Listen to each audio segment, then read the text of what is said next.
Imagine a forest. Not a tidy, managed forest with marked trails and wooden signposts. An ancient forest. A forest so old and so deep that the canopy blocks most of the sky, and the light that filters through is green and diffuse and constantly shifting. The trees are enormous. Oaks that have been growing for centuries, their trunks wider than a man can reach around, their roots tangled deep into black earth that has been accumulating for millennia. The air smells of moss and wet bark, and something older, the mineral tang of stone and soil and time. There is mist. There is almost always mist. It drifts between the trunks in slow, pale ribbons, muffling sound, softening edges, making the world feel as though it exists just slightly beyond the reach of clear perception. Somewhere in the forest, someone is watching. You cannot see them. Not yet. They know this landscape the way you know the rooms of your own home. They can move through it silently, appearing and disappearing like smoke. Their skin may be marked with patterns, halls and spirals drawn in blue dye extracted from a plant called woad. Their hair, if they are warriors, may be stiffened with lime paste into shapes that make them look larger, wilder, more frightening than any human being has a right to look.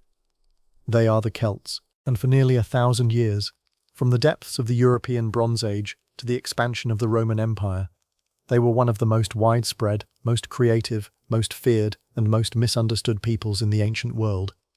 Tonight, we are going to tell their story, all of it, from the salt mines of Hallstatt in the Austrian Alps, where archaeologists first identified the material culture we call Celtic, to the windswept coasts of Ireland and Scotland, where Celtic languages are still spoken today, from the sack of Rome in 390 BC, one of the most traumatic events in Roman history, to the last stand of Vercingetorix against Julius Caesar at the siege of Alesia, from the sacred groves where Druids performed rituals that terrified and fascinated the classical world, to the monasteries of early medieval Ireland, where Celtic monks preserved the literature of Western civilization through the darkness of the post-Roman age.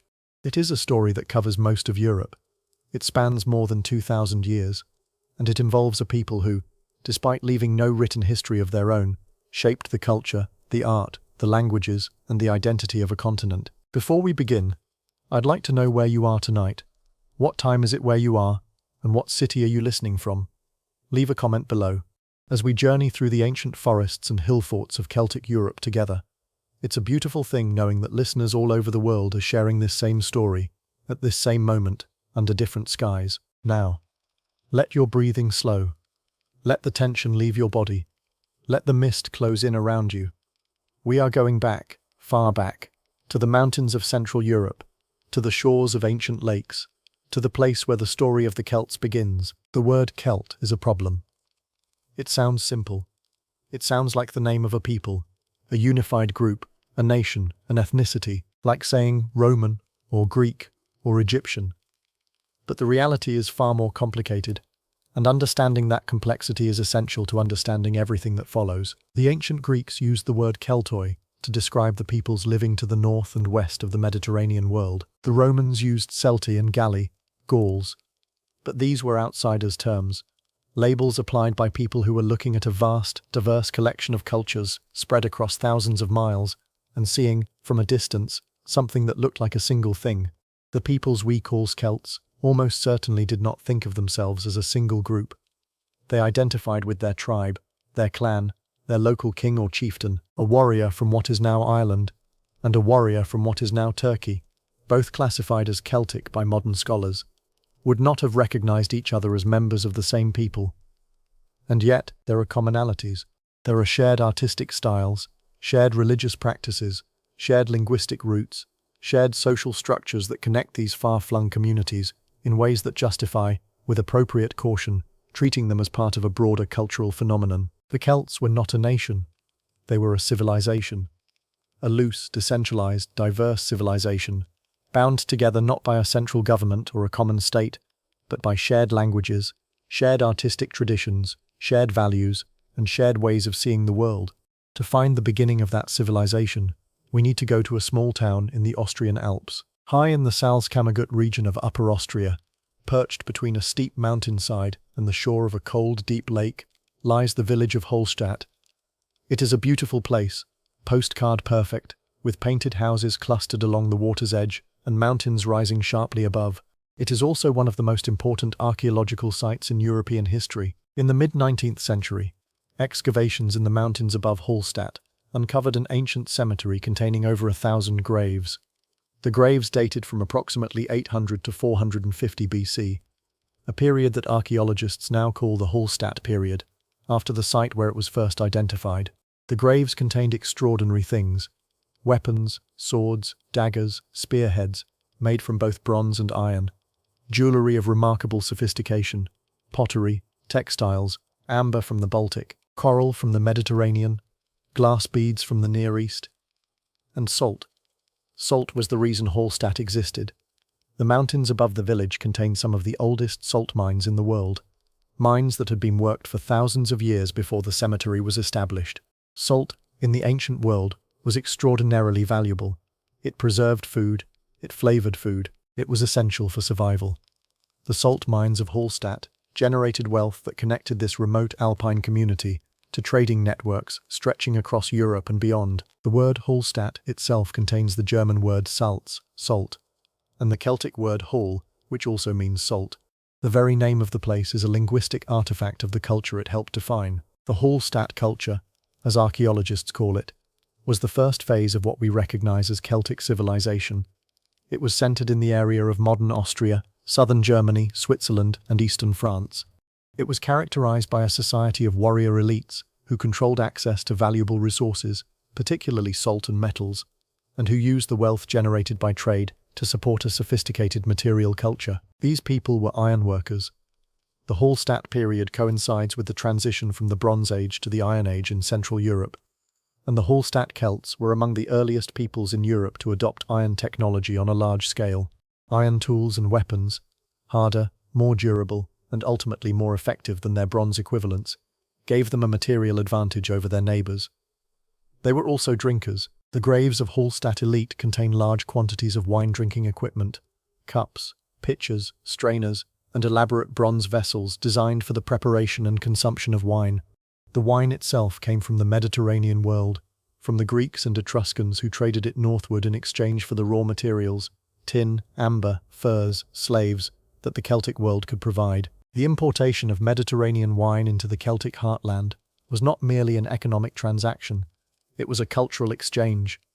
The Celtic elite adopted Mediterranean drinking customs, Mediterranean art styles, and Mediterranean prestige goods as markers of their own status and power. This pattern, the absorption and creative transformation of foreign influences, would characterize Celtic culture throughout its history. The Celts were never isolated.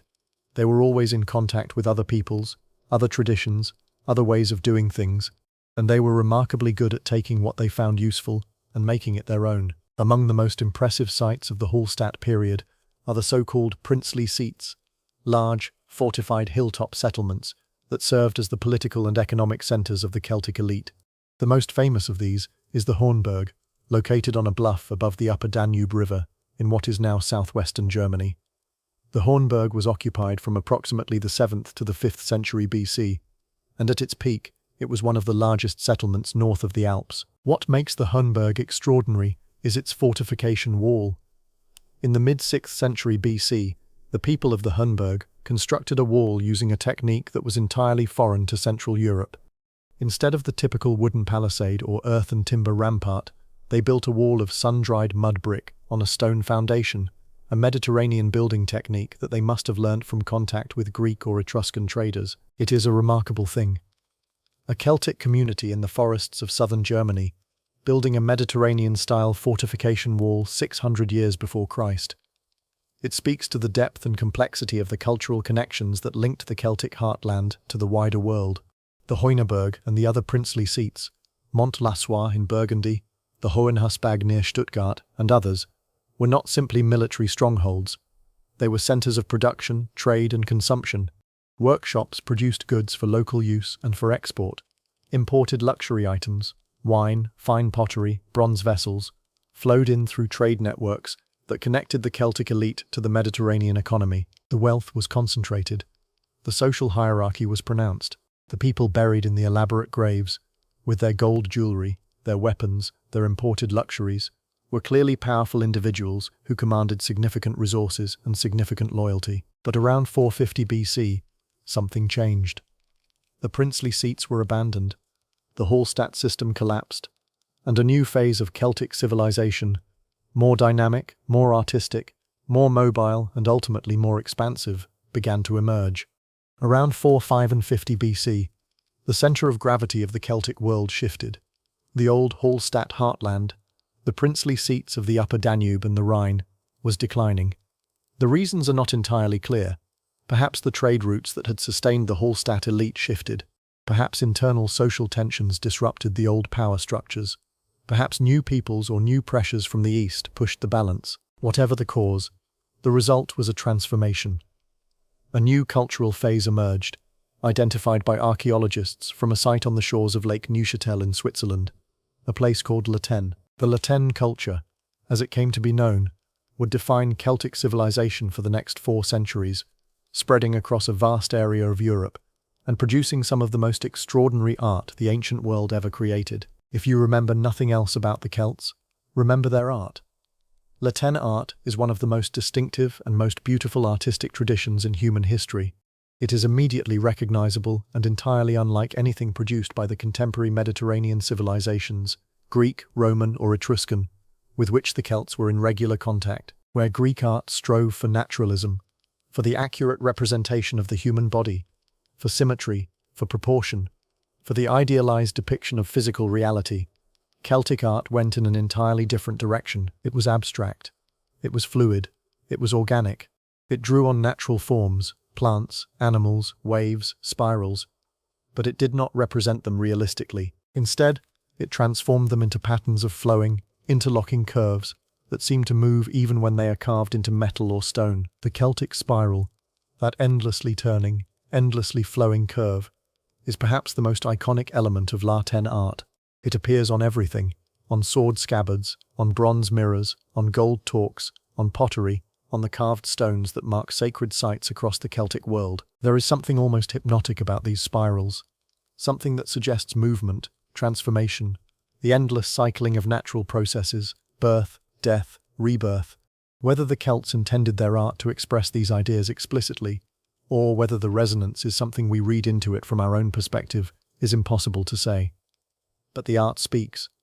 After 2,500 years, it still speaks. The Celtic metalworkers were among the finest craftsmen in the ancient world. Their work in gold, silver, bronze, and iron demonstrates a technical mastery that rivals anything produced by their Mediterranean contemporaries. The gold torques, heavy, twisted neck rings that were the quintessential marker of Celtic elite status, are objects of breathtaking beauty and extraordinary craftsmanship. The Snettisham Great Torque, found in Norfolk, England, and now in the British Museum, is one of the most famous Celtic objects in existence. It is made from approximately 1 kilogram of gold alloyed with silver, twisted into elaborate rope-like patterns, and finished with hollow ring terminals decorated with Laten-style relief work. It is, simply, one of the most beautiful pieces of jewelry ever made by human hands. The Laten period was also a period of dramatic expansion. Between approximately 400 and 200 BC, Celtic-speaking peoples spread across an enormous area of Europe, far beyond the original Hallstatt heartland. They moved west into France, the Iberian Peninsula, and the British Isles.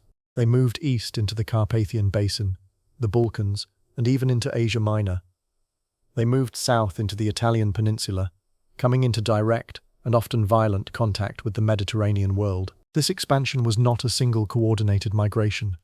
It was a complex, multi-generational process, driven by a variety of factors: population pressure, the search for new agricultural land, political displacement, the warrior culture's emphasis on military adventure, and simple opportunism. The Celts who moved into these new territories did not always conquer.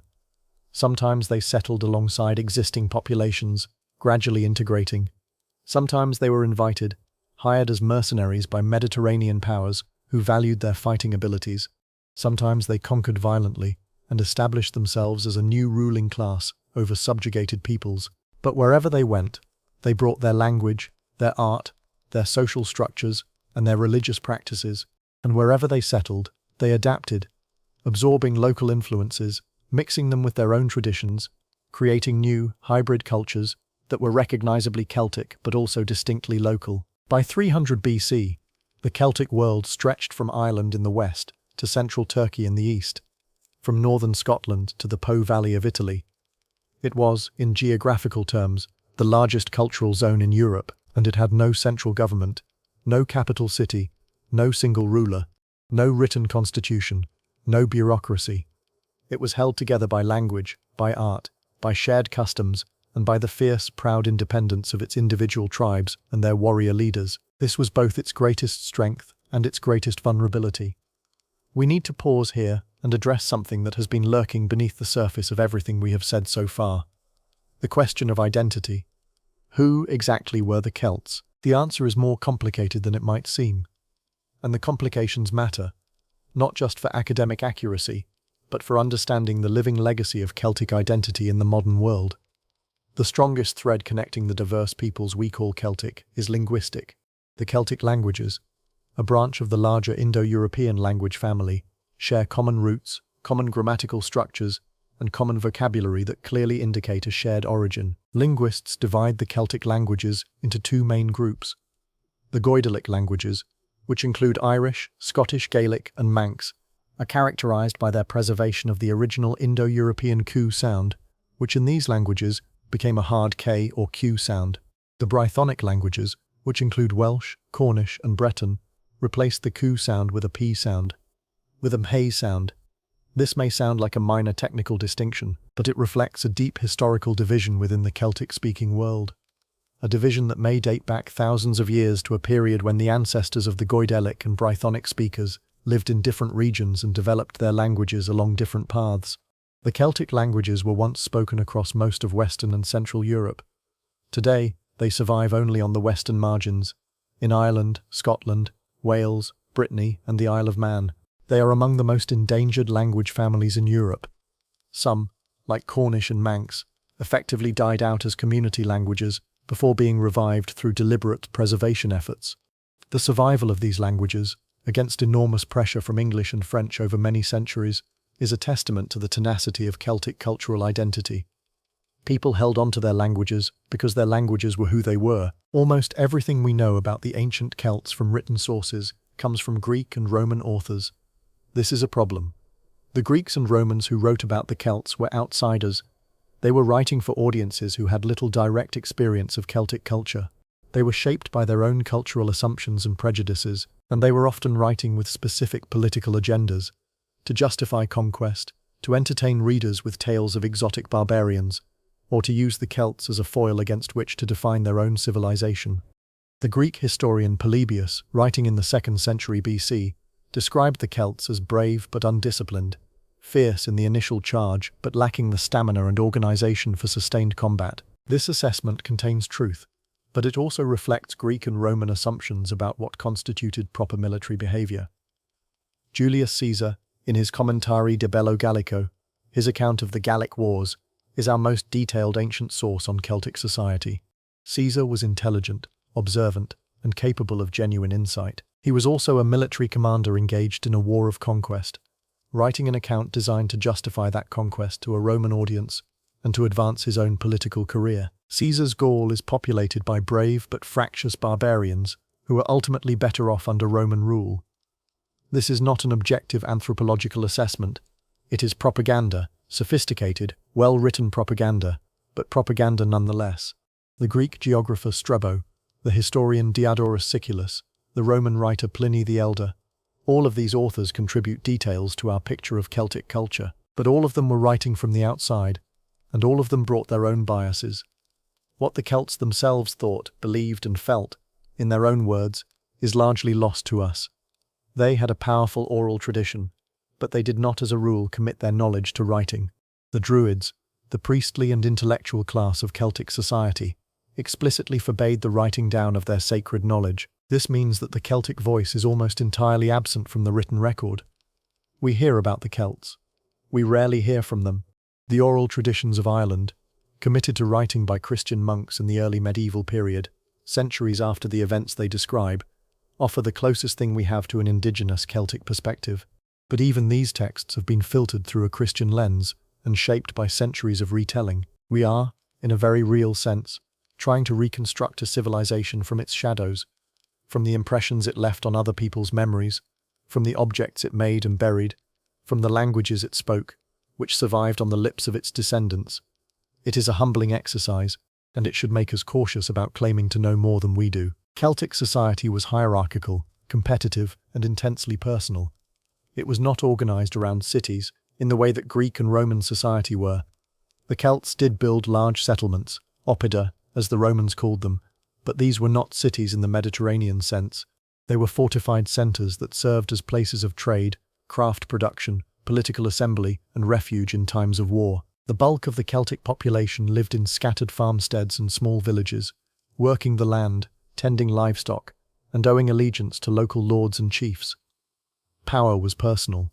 It flowed not from institutions, but from individuals, from the charisma, the generosity, the military prowess, and the family connections of the men and women who wielded it. Celtic society was divided into several broad classes, though the details varied from region to region and from period to period. At the top were the kings, the riks in the Gaulish language, a word cognate with the Latin rex and the Sanskrit raja. Celtic kings were not absolute monarchs in the way that Eastern kings sometimes were. They ruled with the consent of their warrior aristocracy. Their position depended on their ability to lead in war, to distribute wealth, and to maintain the web of personal loyalties that held their kingdoms together. A king who failed, who lost battles, who could not provide for his followers, who showed cowardice or weakness, could be replaced. Celtic kingship was, in many cases, elective rather than purely hereditary. The king was chosen from among the eligible members of the royal family, and the choice was made by the leading warriors and nobles of the tribe. Below the kings were the warrior aristocracy, the nobles who fought on horseback or from chariots, who owned land, who maintained their own bands of followers, and who competed constantly with each other for status, honor, and the favor of the king. This competition was not merely political, it was deeply personal. A Celtic nobleman's identity, his sense of who he was and where he stood in the world, was bound up with his reputation, his honor, his fame, the stories that were told about him around the fire.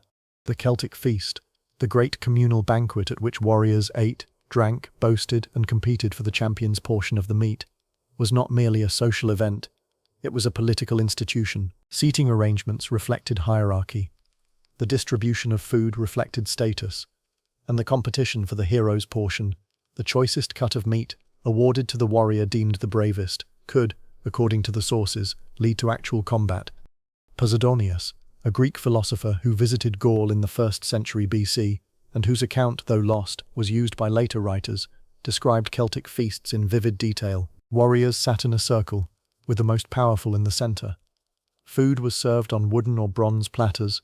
Drink was wine for the wealthy, beer for the common people, and the competition for honor was constant, intense, and sometimes lethal. Below the warrior aristocracy was a class of free commoners, farmers, craftsmen, traders, who owed obligations to their lords, but who also had rights and protections within the social system. They worked the land, produced the goods, and provided the economic foundation on which the warrior elite depended. And below them, in some regions, at some times, were the unfree, slaves and bondsmen, captured in war or reduced to servitude through debt. Slavery existed in Celtic society, as it did in virtually every ancient society. Celtic slave traders were active participants in the broader European slave trade, selling captives to Mediterranean buyers. The fundamental organizing principle of Celtic society was the relationship between patron and client, between the powerful and the less powerful, between the giver and the receiver. A lord maintained his status by being generous. He gave gifts, weapons, cattle, jewelry, clothing to his followers. In return, they owed him loyalty, military service, and a share of their agricultural produce. The relationship was personal, reciprocal, and, in theory, voluntary. This patron-client system, which the Romans described using the Latin term clientela, was the glue that held Celtic society together. It created networks of obligation and loyalty that extended from the king at the top to the humblest farmer at the bottom. It was also inherently unstable. Because loyalty was personal rather than institutional, it could be withdrawn. A client who felt that his patron was failing, not generous enough, not successful enough in war, not worthy of respect, could transfer his allegiance to a rival lord. This made Celtic politics dynamic, competitive, and frequently violent. Lords competed constantly for followers.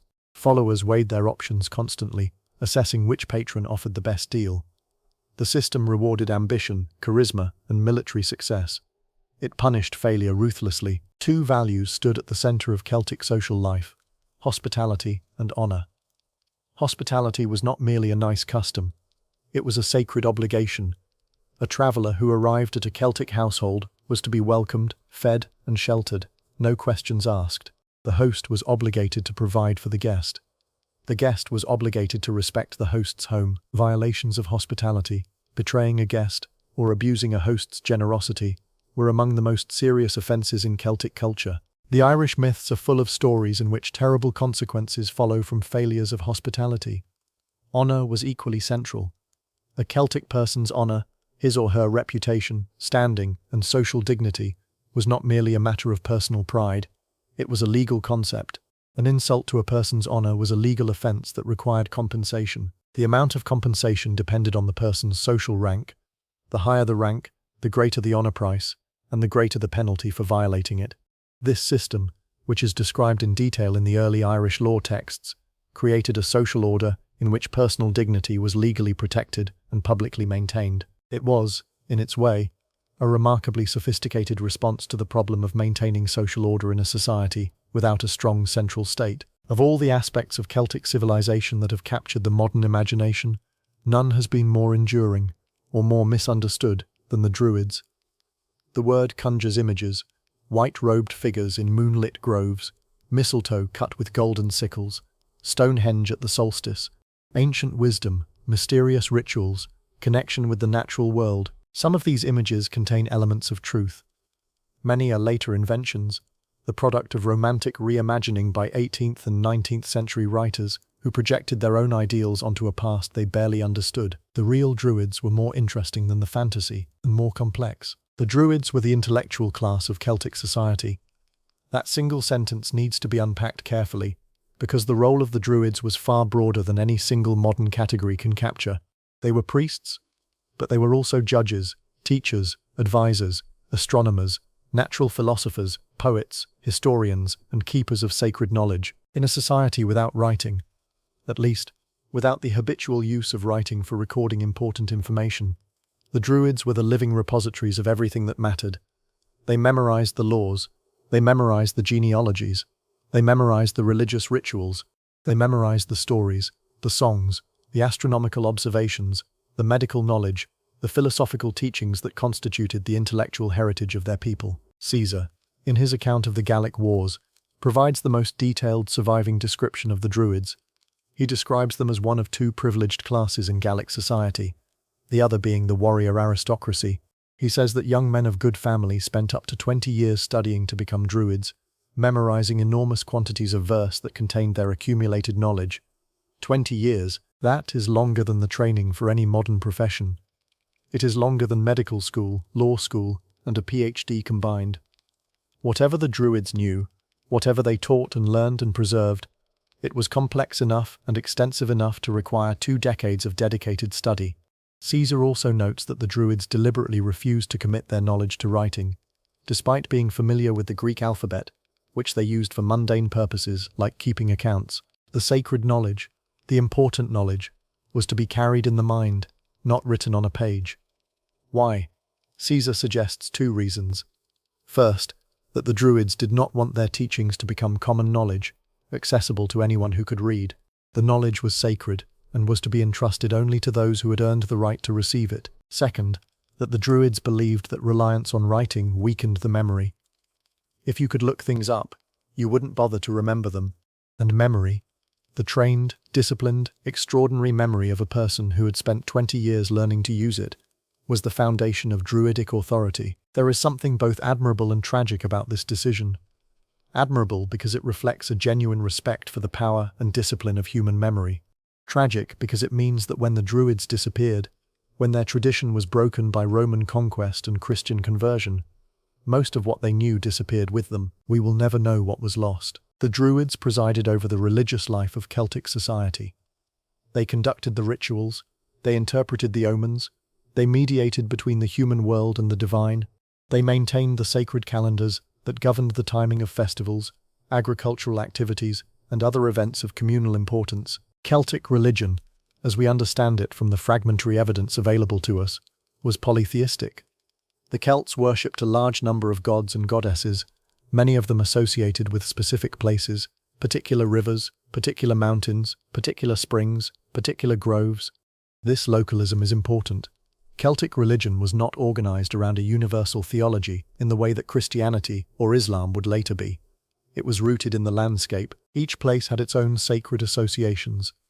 Each tribe had its own particular deities, or its own particular relationship with widely known deities. Some gods appear across the Celtic world. Lugh, a god of skill, craftsmanship and light, appears in Irish mythology as Lugh Hallamhidar and is attested in place names across Europe. The city of Lyon in France derives its name from Lugdunum, the fort of Lugh. Leiden in the Netherlands, Liegnitz in Poland, and other places may share the same etymology. The Dagda, the good god, appears in Irish mythology as a figure of enormous power and appetite, carrying a magical club that could kill with one end and restore life with the other, and possessing a cauldron of abundance that never ran empty. Brigid, goddess of healing, poetry and smithcraft, was so important that she was eventually absorbed into Christianity as Saint Brigid, one of the patron saints of Ireland. The transition from goddess to saint is one of the most fascinating examples of religious syncretism in European history. But many Celtic deities are known only from a single inscription, a single place, a single tribe. The diversity was enormous. The Druids did not, as a rule, worship in temples. Their sacred spaces were natural places, groves of trees, springs, lakes, hilltops. The Nimiton, a word that appears in Celtic place names across Europe, was a sacred grove, a clearing in the forest where rituals were performed, and where the boundary between the human world and the divine was believed to be especially thin. The classical sources describe these groves in terms that communicate both fascination and horror. Lucan, a Roman poet writing in the 1st century AD, describes a sacred grove near Marseille that was so dark, so ancient, so saturated with supernatural presence that even the priest who tended it was afraid to enter. No wind ever bore down upon that wood, Lucan writes. The trees shivered of their own accord. Water fell in abundance from dark springs. The images of the gods were stark and grim, mouldering on their unworked tree trunks. It is a vivid passage. It is also Roman propaganda, designed to make the Druids and their religion seem primitive and frightening. The reality was almost certainly more nuanced, but the association of Celtic religion with the natural world, with trees, with water, with the rhythms of the seasons, is well attested and probably genuine. The Celts lived in a landscape that was heavily forested, and their spiritual life reflected that landscape. The most controversial aspect of Druidic practice is the question of human sacrifice. The classical sources are unanimous on this point. They say that the Druids practiced human sacrifice. Caesar describes criminals being burned alive inside enormous wicker figures. Strabo describes victims being stabbed, shot with arrows, or impaled. Diodorus Siculus describes elaborate rituals of divination performed by observing the death throes of sacrificial victims. How much of this is accurate? This is a question that has divided scholars for over a century. The classical sources are biased.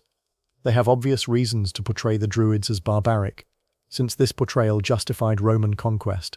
At the same time, the accounts are consistent across multiple independent sources, and they are supported, to a limited extent, by archaeological evidence. The most famous piece of evidence is Lindoman, a remarkably well-preserved body found in a peat bog in Cheshire, England in 1984. Lindoman dates to approximately the 1st century AD. He had been struck on the head, garroted, and had his throat cut, a sequence that some scholars have interpreted as a ritualized triple death, possibly a sacrifice. Other bog bodies from across northwestern Europe, Denmark, the Netherlands, Ireland, show similar patterns of violent death, followed by careful deposition in the bog. Whether these represent sacrifice, execution, murder, or some other category of death is debated. The honest answer is that we cannot be certain. Human sacrifice was practiced by many ancient cultures, including the Romans themselves, who banned the practice relatively late in their history. If the Celts practiced it, they were not unique in doing so.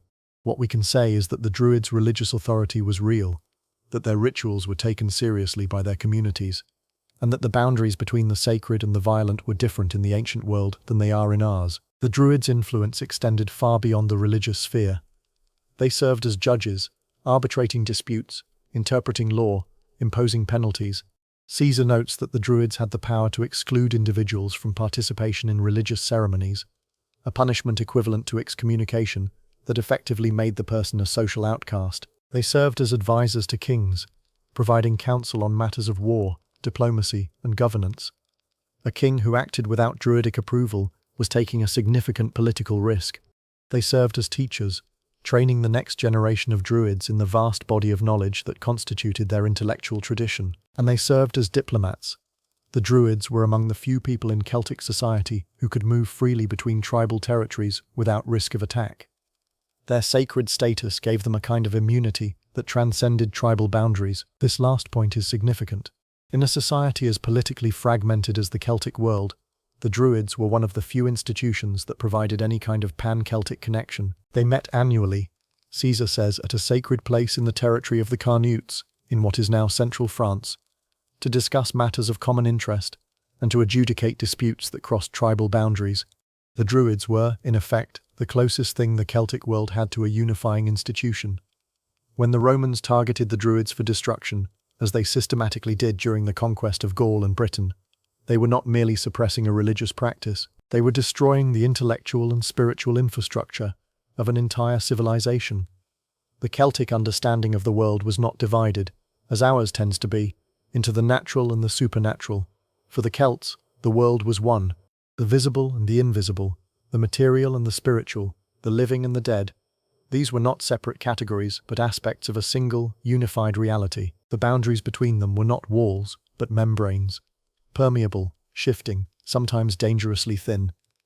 This understanding shaped everything.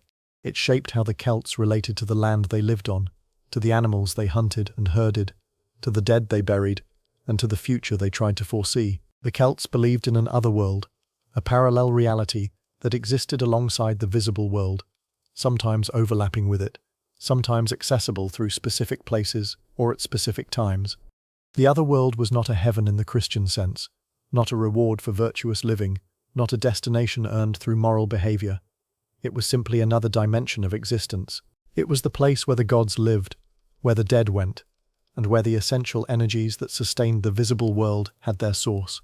The other world could be reached through certain locations, through burial mounds, through deep lakes, through caves, through the mist that gathered in valleys and along coastlines. It could also be reached at certain times, particularly during the great festivals that marked the turning points of the Celtic year. In Irish mythology, the other world is called by several names: Tir na Nog, Mag Mel, Emin na Blach. It is described as a place of beauty, abundance, and eternal youth, a place where there is no sickness, no aging, no death. Time moves differently there. A person who visits the other world may spend what seems like a few days, only to return and find that centuries have passed. The story of Oisin, the great Irish hero who travelled to Tir na Nog with the fairy woman Niamh, lived there in happiness for what seemed like 3 years, and returned to find that 300 years had passed, and everyone he knew was dead, is one of the most poignant expressions of this belief. It is also, incidentally, a story about the fundamental human experience of loss, the discovery that the world you remember no longer exists, that time has moved on without you, that you can never truly go home. Good mythology speaks to universal truths. Celtic mythology is very good mythology.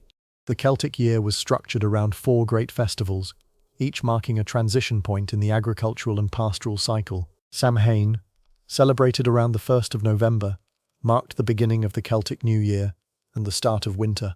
It was the time when the boundary between the visible world and the other world was at its thinnest, when the dead could walk among the living, when supernatural beings could cross into the human world. Samhain is the direct ancestor of Halloween. The customs of Halloween, the costumes, the emphasis on the supernatural, the sense that the boundary between the living and the dead has become temporarily permeable, all derive from this ancient Celtic festival. The bonfires that were lit on Samhain Eve served multiple purposes. They provided light and warmth, they symbolized the victory of light over the coming darkness of winter, and they were believed to ward off malevolent spirits that might take advantage of the thinned boundary between worlds. Imbolc, celebrated around the 1st of February, marked the beginning of spring. It was associated with the goddess Brigid, and with the first signs of the returning light, the lengthening of days, the first stirrings of growth in the earth, the beginning of the lambing season, Beltane, celebrated around the 1st of May, marked the beginning of summer. Great bonfires were lit, and cattle were driven between them as a purification ritual before being taken to their summer pastures. Beltane was a festival of fertility, of growth, of the full flowering of the year's promise. Lugnasad, celebrated around the 1st of August, marked the beginning of the harvest season. Named for the god Lug, it was a time of gatherings, competitions, markets, and the first fruits of the harvest.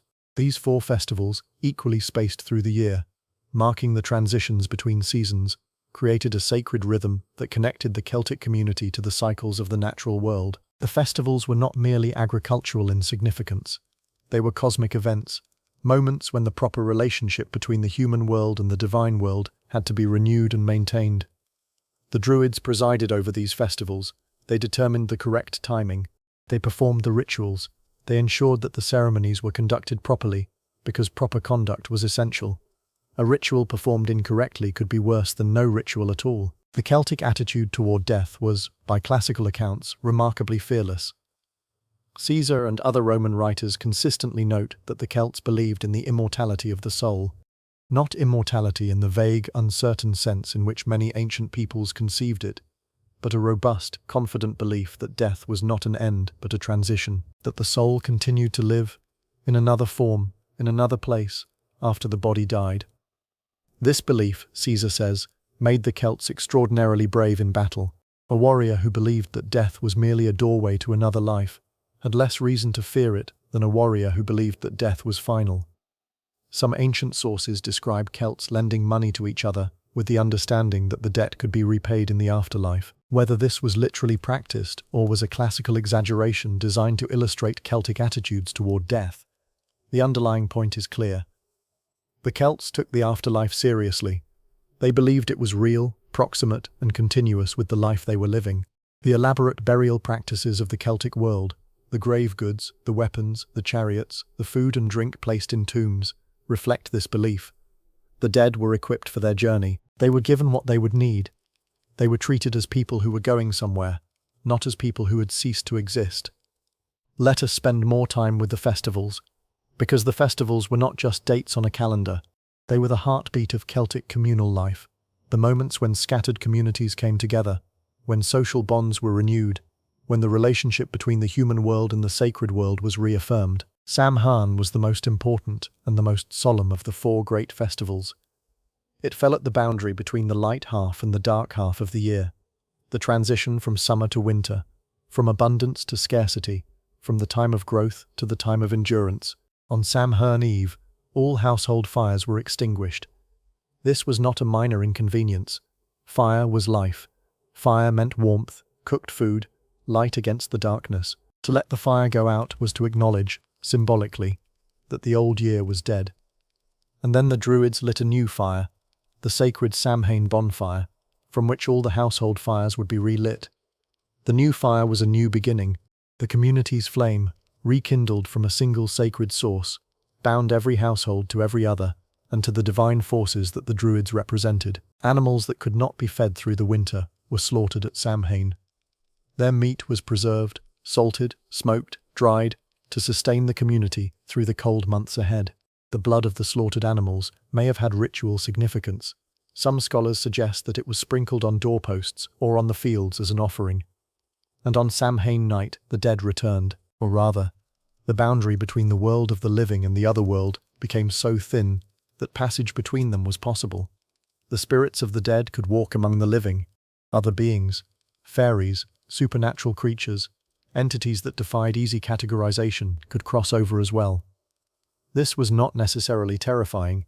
Many of the returning dead were ancestors' beloved family members, whose spirits came back to visit, to check on the living, to share in the warmth of the fire. Food was left out for them. Places were set at the table, but Samhain was also dangerous. Not all the beings who crossed the boundary were benign. Some were hostile. Some were tricksters. Some were simply unpredictable. The customs that developed around Samhain, wearing disguises, lighting bonfires, carrying lanterns, leaving offerings at the threshold, were strategies for navigating this dangerous night.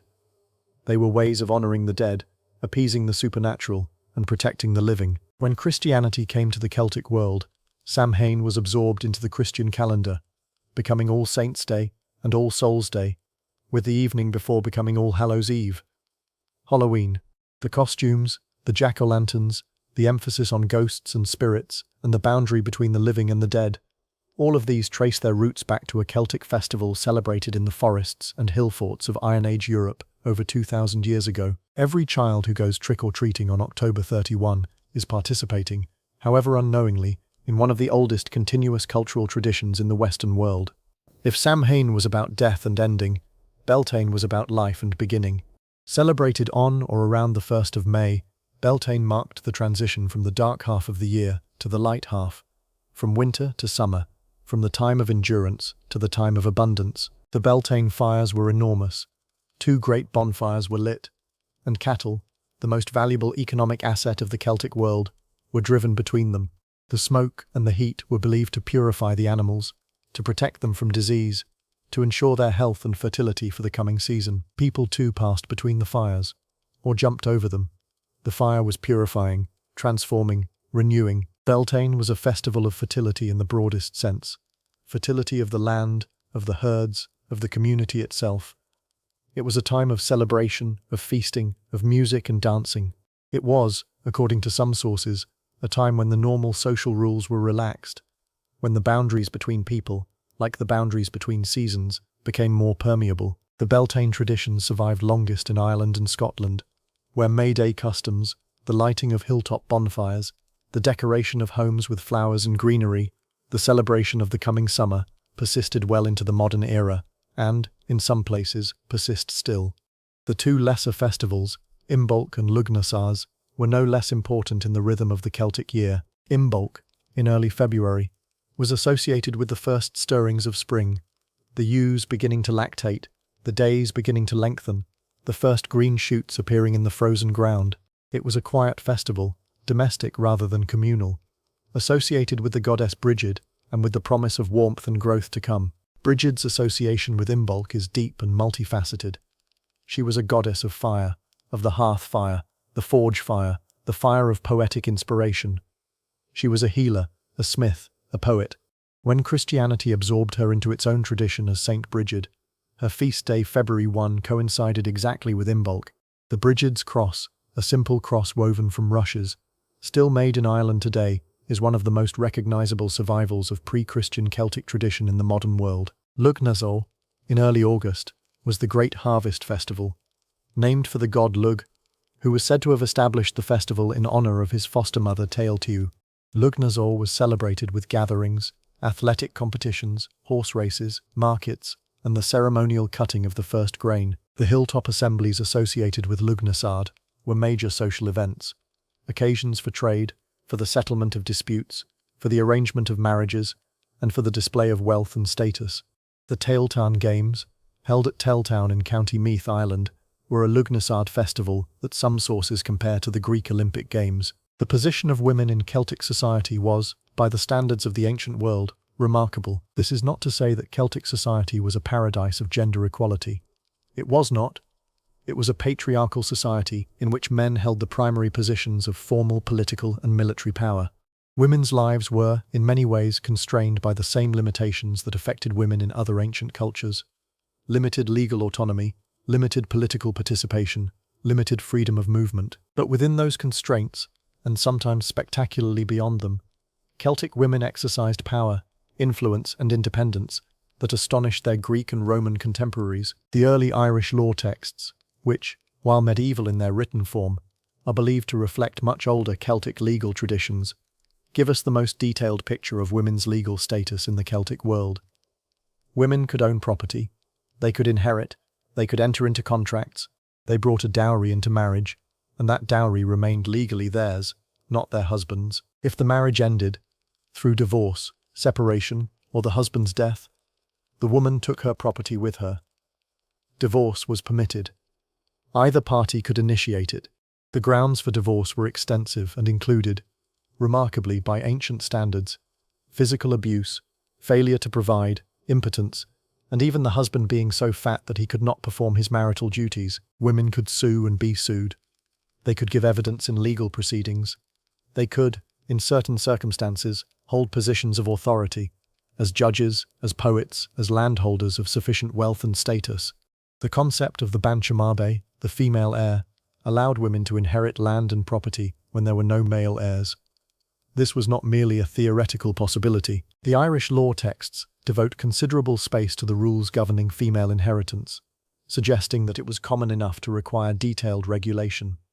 The classical sources consistently note that Celtic women were formidable. Ammianus Marcellinus, a Roman historian writing in the 4th century AD, describes a scene that must have been terrifying for any opponent.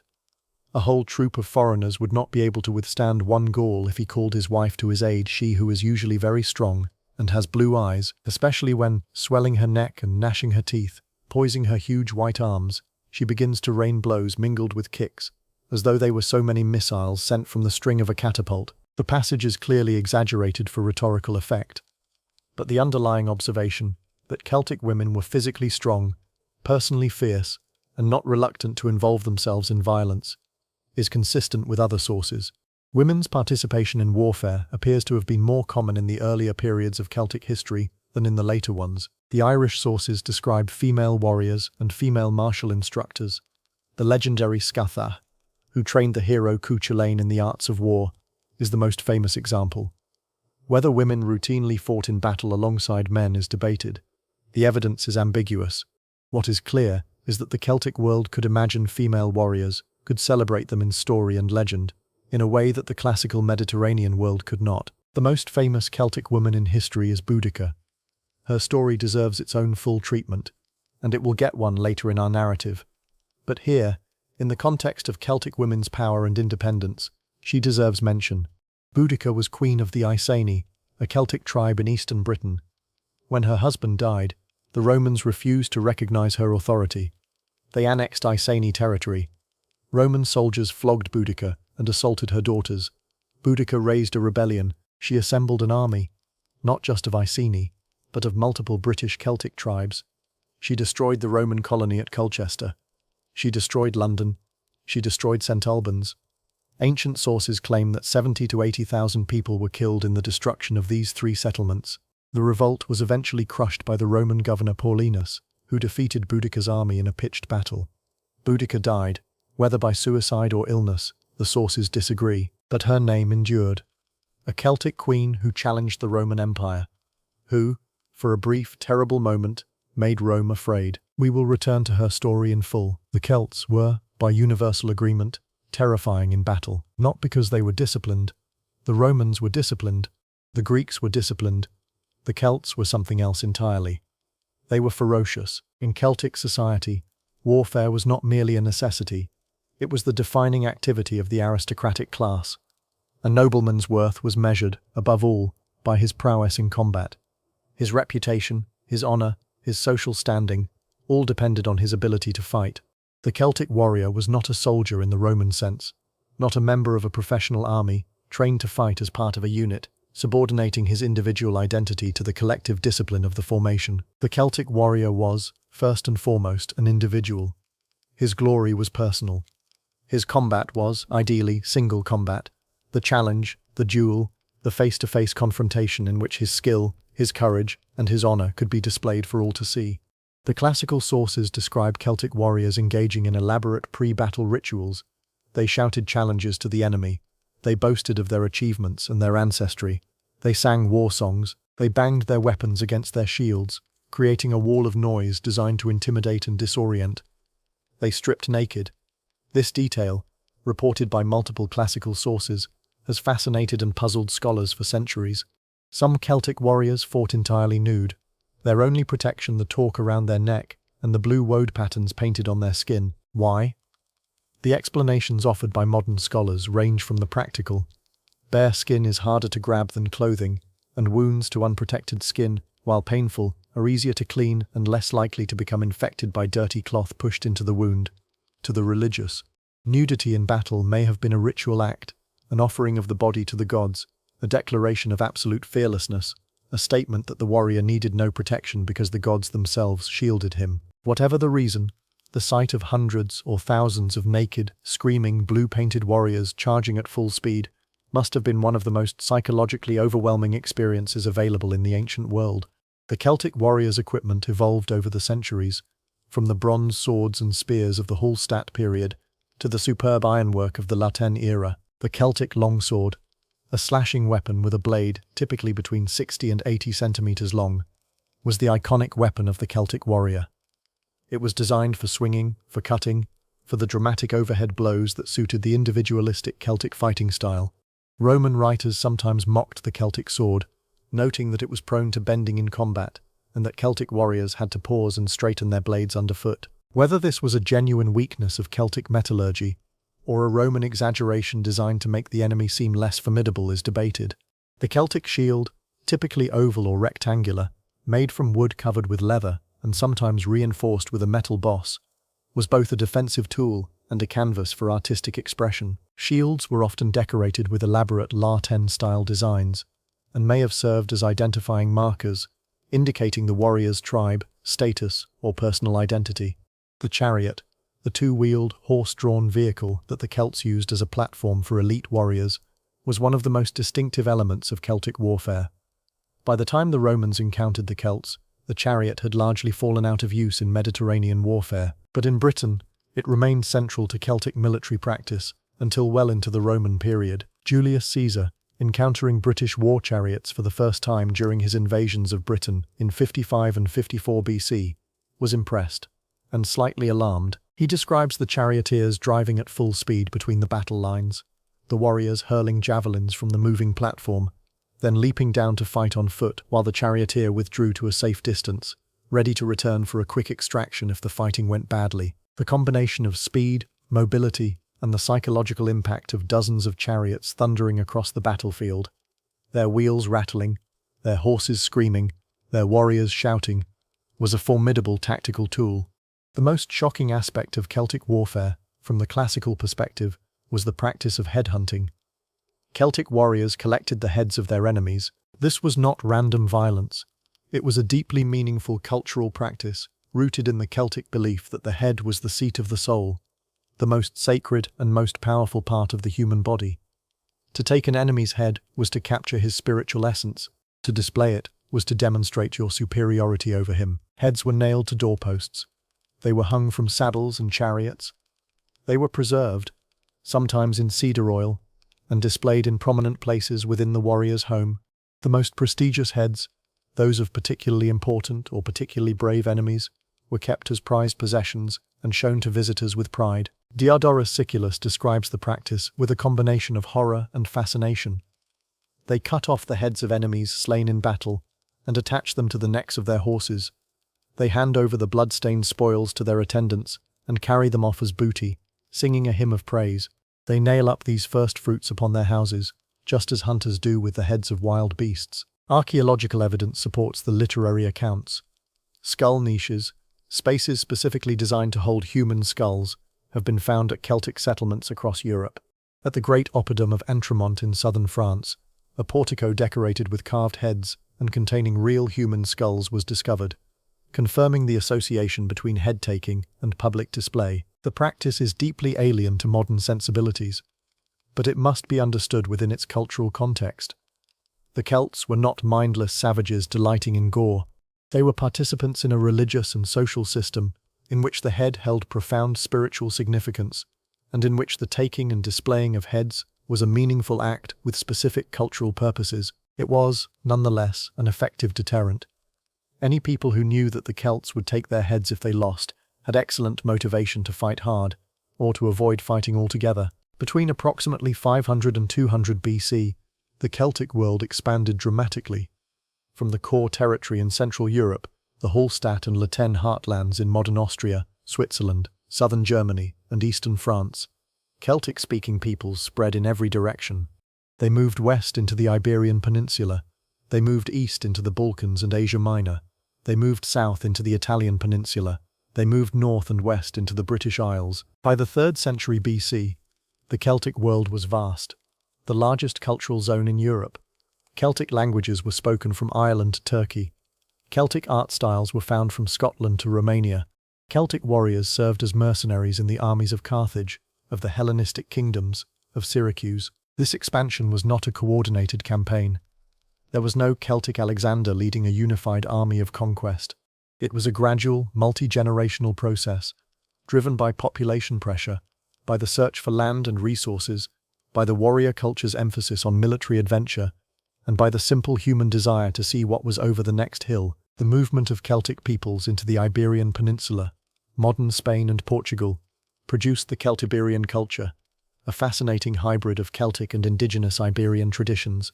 The Celtiberians built fortified hill towns, practiced a distinctive form of warfare, and developed their own script, one of the few writing systems associated with Celtic-speaking peoples. The Celtiberian warrior tradition was renowned throughout the ancient world. Celtiberian mercenaries served in Carthaginian armies. Celtiberian resistance to Roman conquest was fierce and prolonged. The siege of Numantia in 1303 BC, in which the entire population chose death over surrender, became a Roman byword for desperate courage. The movement into the British Isles is more difficult to trace archaeologically. For many years, scholars assumed that the Celtic character of Britain and Ireland was the result of large-scale migrations, waves of Celtic invaders crossing from the continent and displacing or absorbing the existing population. More recent scholarship has complicated this picture. Some archaeologists now argue that the Celtic character of the British Isles was not primarily the result of migration, but of cultural diffusion, the gradual spread of Celtic language, art and customs through trade, intermarriage and cultural exchange, rather than through conquest and displacement. The debate is ongoing. The truth probably involves elements of both processes, some migration, some cultural diffusion, varying by region and by period. What is clear is that by the Iron Age, the British Isles were thoroughly Celtic in their language, their art, their social organisation, and their religious practices. The diversity within this Celtic world was enormous. The peoples of southeastern England had more in common, culturally, with their neighbours across the Channel in Gaul than they did with the peoples of Western Ireland or northern Scotland. But the Celtic character of the islands is unmistakable. The most dramatic phase of the Celtic expansion was the movement eastward, into the Balkans, into Greece, and ultimately into Asia Minor. This eastward push was spectacular, violent, and ultimately temporary. In 2079 BC, a massive Celtic army, the sources describe it as numbering in the tens of thousands, though ancient figures are always unreliable, invaded Greece. They pushed through Thessaly. They threatened the sacred site of Delphi, the most important oracle in the Greek world. What happened at Delphi is disputed. The Greek sources describe a miraculous intervention, thunderstorms, earthquakes, divine intervention, that scattered the Celtic army. Whether the Celts actually reached Delphi or were turned back before they got there is debated. What is certain is that a large Celtic force crossed the Hellespont into Asia Minor, modern Turkey, and established themselves in the region that became known as Galatia. The Galatians, as the Greeks called them, maintained their Celtic language and cultural identity for centuries, even as they became increasingly integrated into the Hellenistic world around them. St. Paul's epistle to the Galatians, one of the books of the Christian New Testament, was addressed to the descendants of these Celtic migrants, Celtic-speaking people living in the heart of Asia Minor in the 1st century AD. The Celtic expansion eastward is a reminder of the extraordinary mobility and adaptability of Celtic culture. These were people who could uproot themselves from their homeland, march thousands of miles, fight their way through hostile territory, and establish new communities in alien landscapes, all without the institutional support of a centralized state. They did it through the strength of their kinship networks, the loyalty of their warrior bands, and the sheer, relentless energy of a culture that valued movement, adventure, and the willingness to risk everything for glory. Of all the events in the Celtic expansion, none left a deeper mark on Western history than the Celtic sack of Rome in 390 BC. For the Romans, it was the most traumatic event in their early history, a wound so deep that it shaped Roman attitudes toward the Celts and toward military preparedness for the next 5 centuries. In the late 5th and early 4th centuries BC, Celtic groups were moving south through the Alpine passes into the Po Valley of northern Italy. The Po Valley was fertile, productive, and inhabited by peoples, including the Etruscans, who were not strong enough to resist the Celtic influx. The Celts established settlements across the Po Valley. They mixed with the local populations.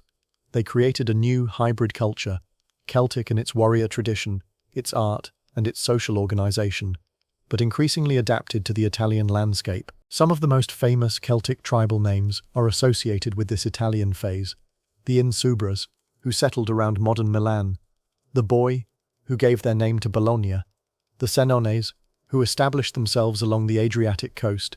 It was the Senones, under a leader named Brennus, who would march on Rome. The immediate cause of the conflict was a diplomatic incident involving the city of Clusium, an Etruscan city that had requested Roman assistance against the encroaching Celts.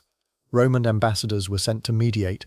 Instead of mediating, they apparently participated in fighting against the Celts, a violation of their diplomatic role that enraged the Celtic leaders. Brennus demanded that the Romans hand over the offending ambassadors. The Romans refused. Brennus marched south.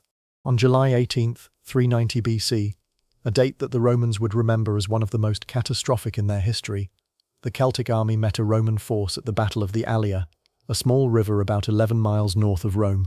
The Romans were routed. The details of the battle are poorly recorded, but the outcome was decisive. The Roman army broke and fled.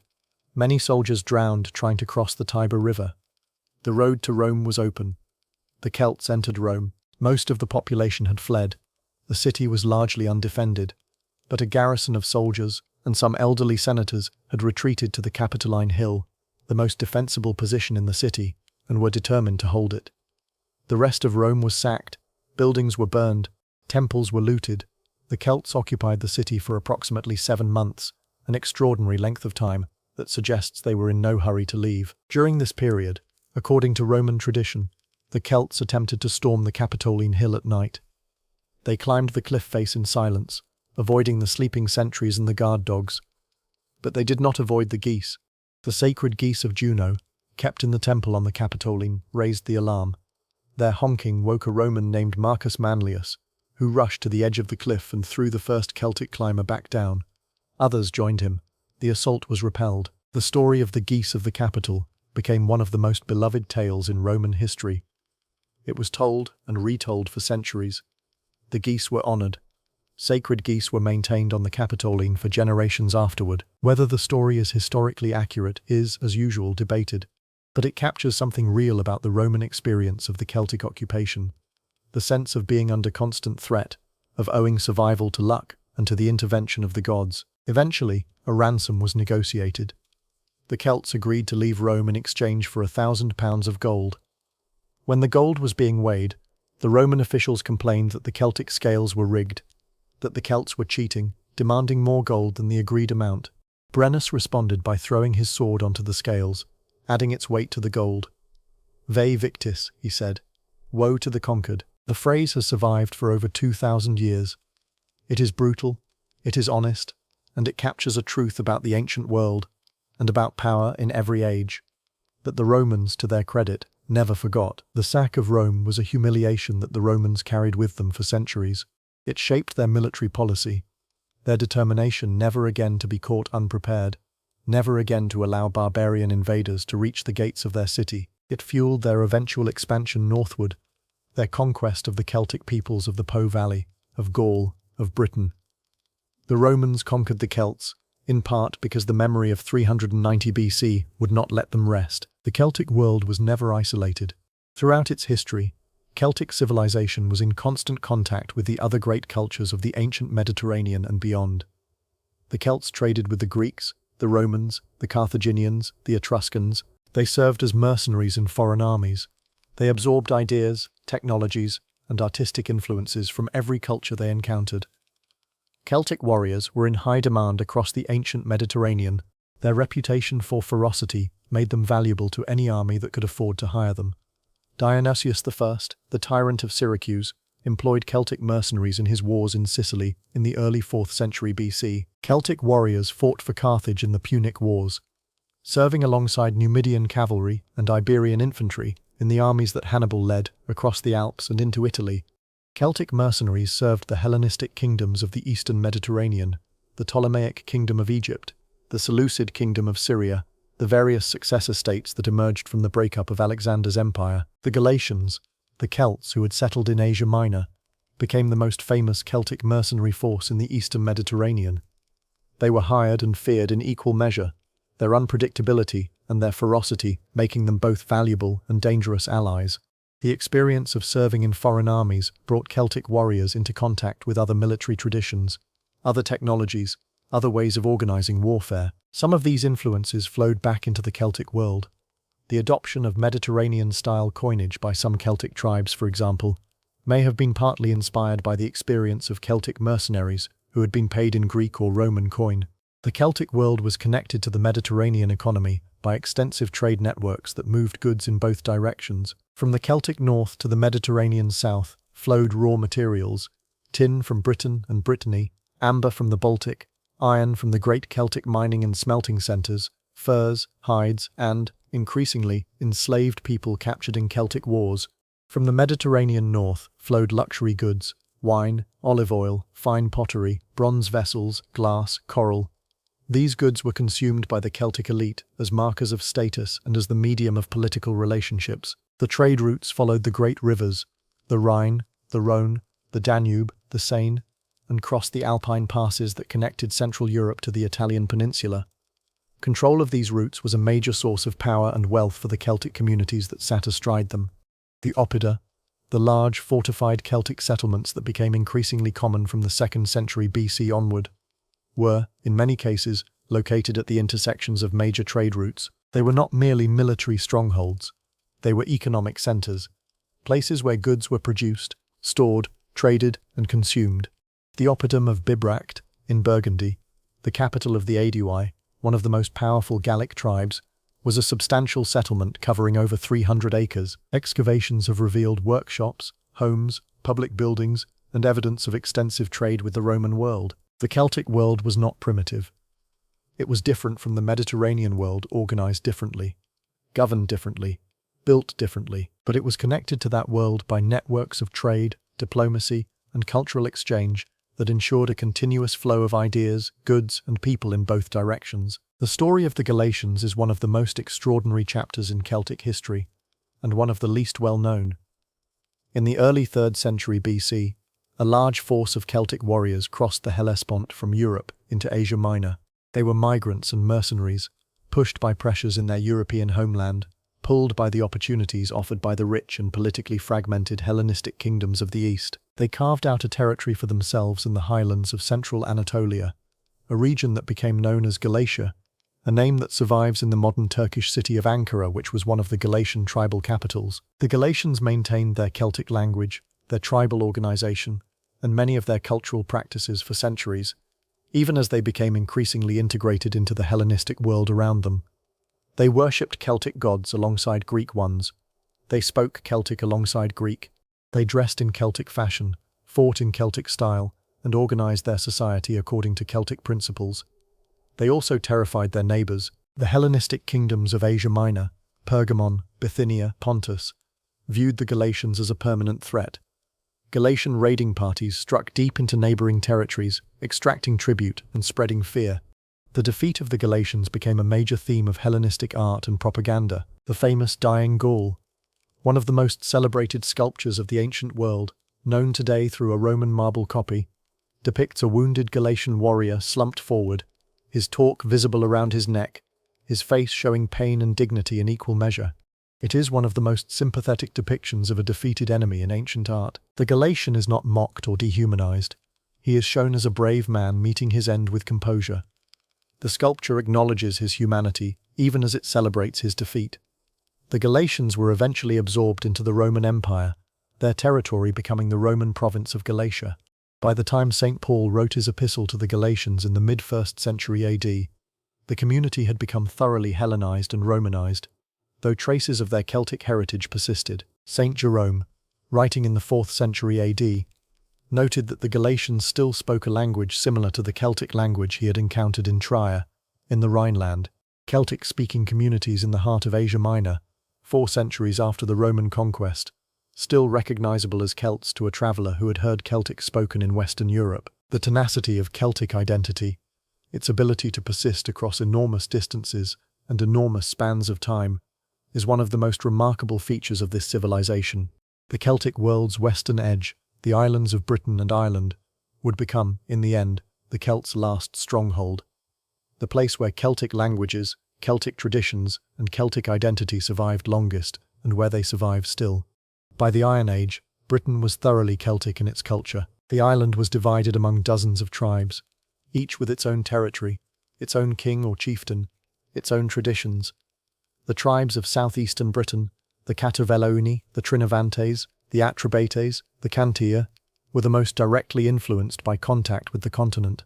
They traded with Gaul and with Rome. They used coinage. They built large, sophisticated oppida. The tribes of the north and west, the Brigantes, the Ordovices, the Silures, the Dumnonii, were more remote from continental influence, more pastoral in their economy, and more conservative in their social structures. But all of them were Celtic. They spoke Celtic languages, Brythonic Celtic, the ancestor of modern Welsh, Cornish and Breton. They practiced Celtic religion. They organized their societies along Celtic lines. They produced art in the Latin tradition, some of it of extraordinary quality. The Battersea Shield, a bronze shield cover found in the River Thames in London, dating to approximately the 1st century BC, is one of the finest pieces of Celtic metalwork ever discovered. Its surface is covered with flowing, symmetrical Latin designs, executed with a precision and elegance that are breathtaking. Objects like the Battersea Shield, the Snettisham Torque, the Waterloo Helmet, and the Desborough Mirror demonstrate that Celtic craftsmen in Britain were producing work that ranked among the finest in the ancient world. Ireland stands apart in the Celtic story. It was never conquered by Rome. While the Roman legions occupied Britain for nearly 4 centuries, transforming its landscape, its culture, and its language, Ireland remained beyond the frontier, independent and Celtic. This independence had profound consequences. It meant that Irish Celtic culture developed without the disruptions and transformations that Roman conquest brought to the rest of the Celtic world. The social structures, the legal traditions, the religious practices, the oral literature of pre-Christian Celtic civilization survived in Ireland longer and more completely than anywhere else. When Christianity came to Ireland, gradually, through a process of conversion that was largely peaceful and that produced no martyrs, the new religion was absorbed into existing Celtic structures rather than displacing them. Irish monasteries became centres of learning that preserved not only Christian texts, but also the pre-Christian oral tradition of Irish literature. The great Irish mythological cycles, the mythological cycle, the Ulster cycle, the Fenian cycle, the historical cycle, were committed to writing by Christian monks in the early medieval period. These texts preserve, in literary form, stories and traditions that almost certainly have roots stretching back centuries before Christianity. The Tarn Bor Coolings, the Cattle Raid of Coolings, the central text of the Ulster cycle, is one of the greatest works of early European literature. It tells the story of a war between the provinces of Connacht and Ulster, centred on the hero Cuchulainn, whose supernatural martial abilities and tragic fate echo the heroic traditions of Celtic warrior culture. Cuchulainn is the Celtic Achilles, a hero of extraordinary power, who is doomed to die young, whose glory is inseparable from his destruction. His story has been told and retold for over 1,000 years, and it continues to resonate in Irish culture today. In 58 BC, a Roman general and politician named Gaius Julius Caesar arrived in the province of Transalpine Gaul, the Roman-controlled territory in what is now southern France. He had been appointed governor, he had an army, and he had ambition, the kind of consuming, relentless ambition that reshapes the world and destroys everything that stands in its way. Over the next 8 years, Caesar would conquer all of Gaul, a territory corresponding roughly to modern France, Belgium, parts of the Netherlands, Western Germany, and Switzerland. He would kill, by some estimates, over 1 million Celts. He would enslave 1 million more. He would destroy the political independence of the Celtic peoples of Western Europe, and he would write a book about it. Caesar's Commentaries on the Gallic War is one of the most remarkable documents in ancient literature. Written in clear, elegant Latin, it describes Caesar's campaigns in Gaul in year-by-year detail. It is our most important single source for Celtic society, Celtic warfare, and Celtic politics in the 1st century BC. It is also, and always, propaganda. Caesar wrote the Commentary for a Roman audience. He wrote it to justify his wars, which were, by any objective standard, wars of aggression, initiated and sustained for his own political and financial benefit. He wrote it to build his political reputation in Rome, to demonstrate his military genius, and to create a narrative in which his conquest of Gaul was not merely profitable but necessary, not merely victorious but righteous. The Gauls in Caesar's account are brave but disorganized. They are fierce in attack but incapable of sustained resistance. They are, despite their virtues, fundamentally in need of Roman order. The narrative is structured to make Roman conquest seem inevitable and ultimately beneficial. This does not mean that Caesar's account is unreliable. Many of his observations about Celtic society are confirmed by archaeological evidence and by other literary sources. He was genuinely observant, and many of his descriptions of Celtic political structures, of Druidic practices, of military customs are invaluable. But everything he tells us must be weighed against the knowledge that he was not a neutral observer. He was a conqueror, writing about his conquest, for an audience that would judge him by his success. Caesar's conquest of Gaul was methodical, brutal, and extraordinarily effective. He exploited divisions between Celtic tribes, allying with some against others, playing faction against faction, using the competitive nature of Celtic politics to prevent the formation of a unified Celtic resistance. The Aedui, one of the most powerful Gallic tribes, were Roman allies, and their support gave Caesar a base of operations and a veneer of legitimacy. Other tribes submitted voluntarily, calculating that Roman protection offered more than Roman opposition threatened. Those who resisted were destroyed. The Belgae, the Celtic and Germanic peoples of what is now Belgium and northern France, fought fiercely and were crushed. The Nervii, who ambushed Caesar's army in a battle that nearly resulted in a Roman defeat, were virtually annihilated. The Veneti, a maritime tribe in Brittany who challenged Roman control of the Atlantic coast, had their fleet destroyed and their leaders executed. Caesar describes the destruction of the Veneti fleet with the clinical precision of a man recording a successful operation. Year after year, Caesar pushed deeper into Gaul. He crossed the Rhine River into Germanic territory, not to conquer, but to demonstrate that Roman power could reach anywhere. He crossed the English Channel and invaded Britain, twice, in 55 and 54 BC, not to establish permanent control, but to demonstrate that even the mysterious island across the water was within Rome's grasp. Each campaign generated wealth, in plunder, in slaves, in tribute, that flowed back to Rome and built Caesar's political position. Each victory enhanced his reputation. Each defeated tribe was another line in the narrative of Roman supremacy. The human cost of Caesar's conquest was staggering. Plutarch, the Greek biographer, records that Caesar himself claimed to have fought against 3 million Celts during the Gallic Wars, killing 1 million and enslaving another million. These figures are almost certainly exaggerated. Ancient military statistics are notoriously unreliable. But even if the actual numbers were half or a quarter of what Caesar claimed, the scale of destruction was enormous. Entire communities were wiped out. Towns were destroyed. Populations were displaced. A civilization that had flourished for centuries was, in the space of less than a decade, brought to its knees. The Druids, the intellectual and spiritual class that had held Celtic society together, were particular targets. Caesar understood, with the insight of a skilled political operator, that the Druids were the most dangerous element of Celtic resistance, not because they fought, though some may have, but because they preserved the knowledge, the traditions, and the sense of identity that made Celtic resistance possible. Destroy the Druids, and you destroy the culture.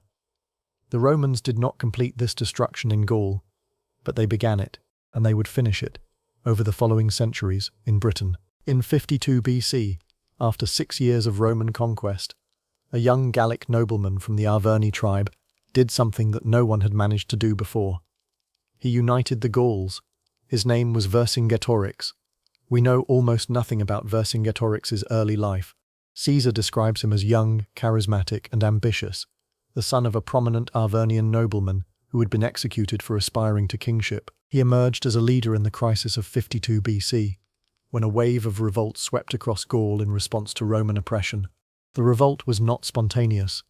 It was the result of years of resentment, of accumulated grievances, of the slow realization that Roman conquest meant not merely political submission, but cultural annihilation. Vercingetorix was chosen as the leader of the revolt, not just by his own Arverni, but by a broad coalition of Gallic tribes. This was extraordinary. The Gauls were not accustomed to unified action. Their political culture was intensely local, intensely competitive, intensely suspicious of anyone who tried to claim authority over multiple tribes. That Vercingetorix managed to forge this coalition, to convince dozens of proud, independent tribal leaders to subordinate themselves to a single commander, speaks to his personal qualities: charisma, determination, the ability to articulate a vision that transcended tribal rivalries. He also understood, with unusual clarity, how to fight the Romans. Vercingetorix recognized something that most Celtic leaders had failed to grasp. You could not defeat the Romans in open battle. The Roman army, disciplined, well-equipped, superbly trained, and led by one of the most brilliant generals in history, was simply too good in a set-piece engagement. Celtic armies, for all their individual bravery, lacked the organizational depth and the tactical flexibility to match the legions in a sustained fight. Vercingetorix proposed a different approach: scorched earth. He ordered the Gauls to burn their own towns, their own crops, their own supplies, anything that the Roman army might use to sustain itself. He avoided pitched battles, he harassed Roman supply lines, he attacked foraging parties. He used the superior mobility of his cavalry to strike and withdraw, to wear the Romans down, to deny them the decisive battle that Caesar needed. It was, in modern terms, a guerrilla strategy. And it was remarkably effective. Caesar, for the first time in the Gallic Wars, found himself in serious difficulty. His army was hungry, his supply lines were stretched. His adversary was, for once, fighting smart. The climax of the revolt came at the oppidum of Alesia, a hilltop fortress in what is now Burgundy, in eastern France. Vercingetorix, after a defeat in the open field at the Battle of Dijon, retreated to Alesia with approximately 80,000 warriors. He sent out riders to every tribe in Gaul, calling for reinforcements. Caesar followed, and then he did something that was, even by Roman standards, astonishing. He built a wall around Alesia, not a simple wall, a double wall. The inner wall, facing inward toward Alesia, was designed to contain Vercingetorix and prevent any breakout. It included trenches, sharpened stakes, watchtowers, and fortified gates. It was approximately 18 kilometers long. The outer wall, facing outward, away from Alesia, was designed to protect the Roman besiegers from the Gallic relief army that Vercingetorix had summoned. It was approximately 21 kilometers long, 2 concentric walls, approximately 40 kilometers of fortification in total, built by Roman legionnaires in a matter of weeks. That the engineering is staggering, the logistics are almost incomprehensible, and the audacity of the concept, besieging a fortress while simultaneously defending yourself against a relief army that you expect to arrive at any moment, reveals the extraordinary confidence and capability of the Roman military machine. The relief army came. According to Caesar, it numbered approximately 250,000 men, a figure that is almost certainly exaggerated, but that conveys the scale of the effort. They attacked the outer wall. Vercingetorix attacked the inner wall. The Romans fought on both fronts simultaneously, some of the most intense and desperate fighting of the entire war they held. After several days of failed assaults, the relief army withdrew. Vercingetorix, trapped, starving, and without hope of rescue, surrendered. According to one account, probably romanticized but emotionally powerful, Vercingetorix rode out of Alesia on his finest horse, circled Caesar's tribunal, dismounted, removed his armor, and sat at Caesar's feet in silence. He was taken to Rome. He was kept in a Roman prison for 6 years, and then, in 46 BC, he was displayed in Caesar's triumphal procession through the streets of Rome. The ultimate humiliation, the conquered barbarian paraded before the Roman people as proof of their general's greatness. After the triumph, Vercingetorix was strangled. The last great leader of free Celtic Gaul died in a Roman dungeon. The siege of Alesia deserves a closer examination, not just as a military event, but as a moment of historical significance that echoes across the centuries. Because Alesia was not merely a battle, it was the end of something. The end of Celtic independence in mainland Europe. The end of a world. The site of Alesia has been identified, after considerable scholarly debate, as the hilltop of Alesia-Saint-Ren in the Côte d'Or department of Burgundy. The identification was controversial for years, but extensive archaeological excavations from the 1860s onward, and more recently, modern scientific analysis, have confirmed the site. The hilltop is naturally defensible. It rises above the surrounding plain, flanked by rivers on 2 sides. It was a natural stronghold, the kind of place where a last stand could be made. Vercingetorix chose it deliberately. He knew the relief army was coming. He knew that Alesia could be defended long enough for the reinforcements to arrive. His plan, to trap the Romans between his garrison and the relief force, was strategically sound. It failed because the Romans built faster, fought harder, and endured longer than anyone had a right to expect. The fall of Alesia did not immediately end all resistance in Gaul. Scattered uprisings continued for several years, but the back of the resistance was broken. Over the following decades, Gaul was transformed. Roman roads, Roman towns, Roman law, and the Latin language gradually replaced Celtic equivalents. The Druids were suppressed, Celtic art styles faded, Celtic languages retreated, surviving, eventually, only on the western margins, in Brittany, in the British Isles. The process was not entirely destructive. Gallo-Roman culture, the hybrid civilization that emerged from the fusion of Celtic and Roman traditions, produced its own distinctive achievements. The great Roman cities of Gaul, Lyon, Nimes, Arles, Trier, were built on Celtic foundations and populated by people of Celtic descent who had adopted Roman customs, but something was lost. The independent Celtic voice, the Druidic tradition, the warrior culture with its fierce individualism, its personal honor, its competitive generosity, the art that flowed and spiraled and refused to be contained by straight lines and right angles. An entire civilization was absorbed into the Roman world.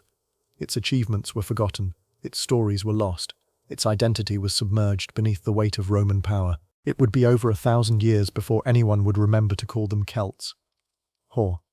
We return now to the story we touched on earlier, the story of the Celtic queen who challenged Rome, Boudicca. Her name, sometimes spelled Boudica or Boudicca, derives from the Celtic word Buda, meaning victory. It is one of the few things about her that we know with certainty. In 43 AD, nearly a century after Caesar's invasions, the Roman Emperor Claudius launched a full-scale invasion of Britain. This time, unlike Caesar's expeditions, the intention was permanent conquest. The Roman legions landed in southeastern England and rapidly established control over the lowland regions. Some British tribes submitted voluntarily, seeing Roman alliance as preferable to Roman opposition. Others fought and were defeated. The Iceni, a Celtic tribe occupying the territory of what is now Norfolk, in eastern England, initially cooperated with the Romans. Their king, Prasutagus, maintained his position as a client ruler nominally independent, but effectively subordinate to Roman authority. When Prasutagus died, around 60 AD, he left a will dividing his kingdom between his two daughters and the Roman emperor, a common arrangement designed to maintain the royal family's position while acknowledging Roman sovereignty. The Romans had other ideas. They annexed Iceni territory outright. Roman officials seized the property of the Iceni nobility. Prasutagus's widow, Boudicca, was flogged. Her daughters were raped. The violation was not merely personal, it was political. It was a statement, deliberate, calculated, brutal, that Celtic customs, Celtic law, and Celtic dignity meant nothing in the face of Roman power. Boudicca's response was equally calculated and far more devastating. In 60 or 61 AD, Boudicca raised the Iceni in revolt. She was not alone. The Trinovantes, a neighbouring tribe that had suffered from the confiscation of their land to make way for the Roman colony at Colchester, joined the rebellion. Other tribes followed. The timing was carefully chosen.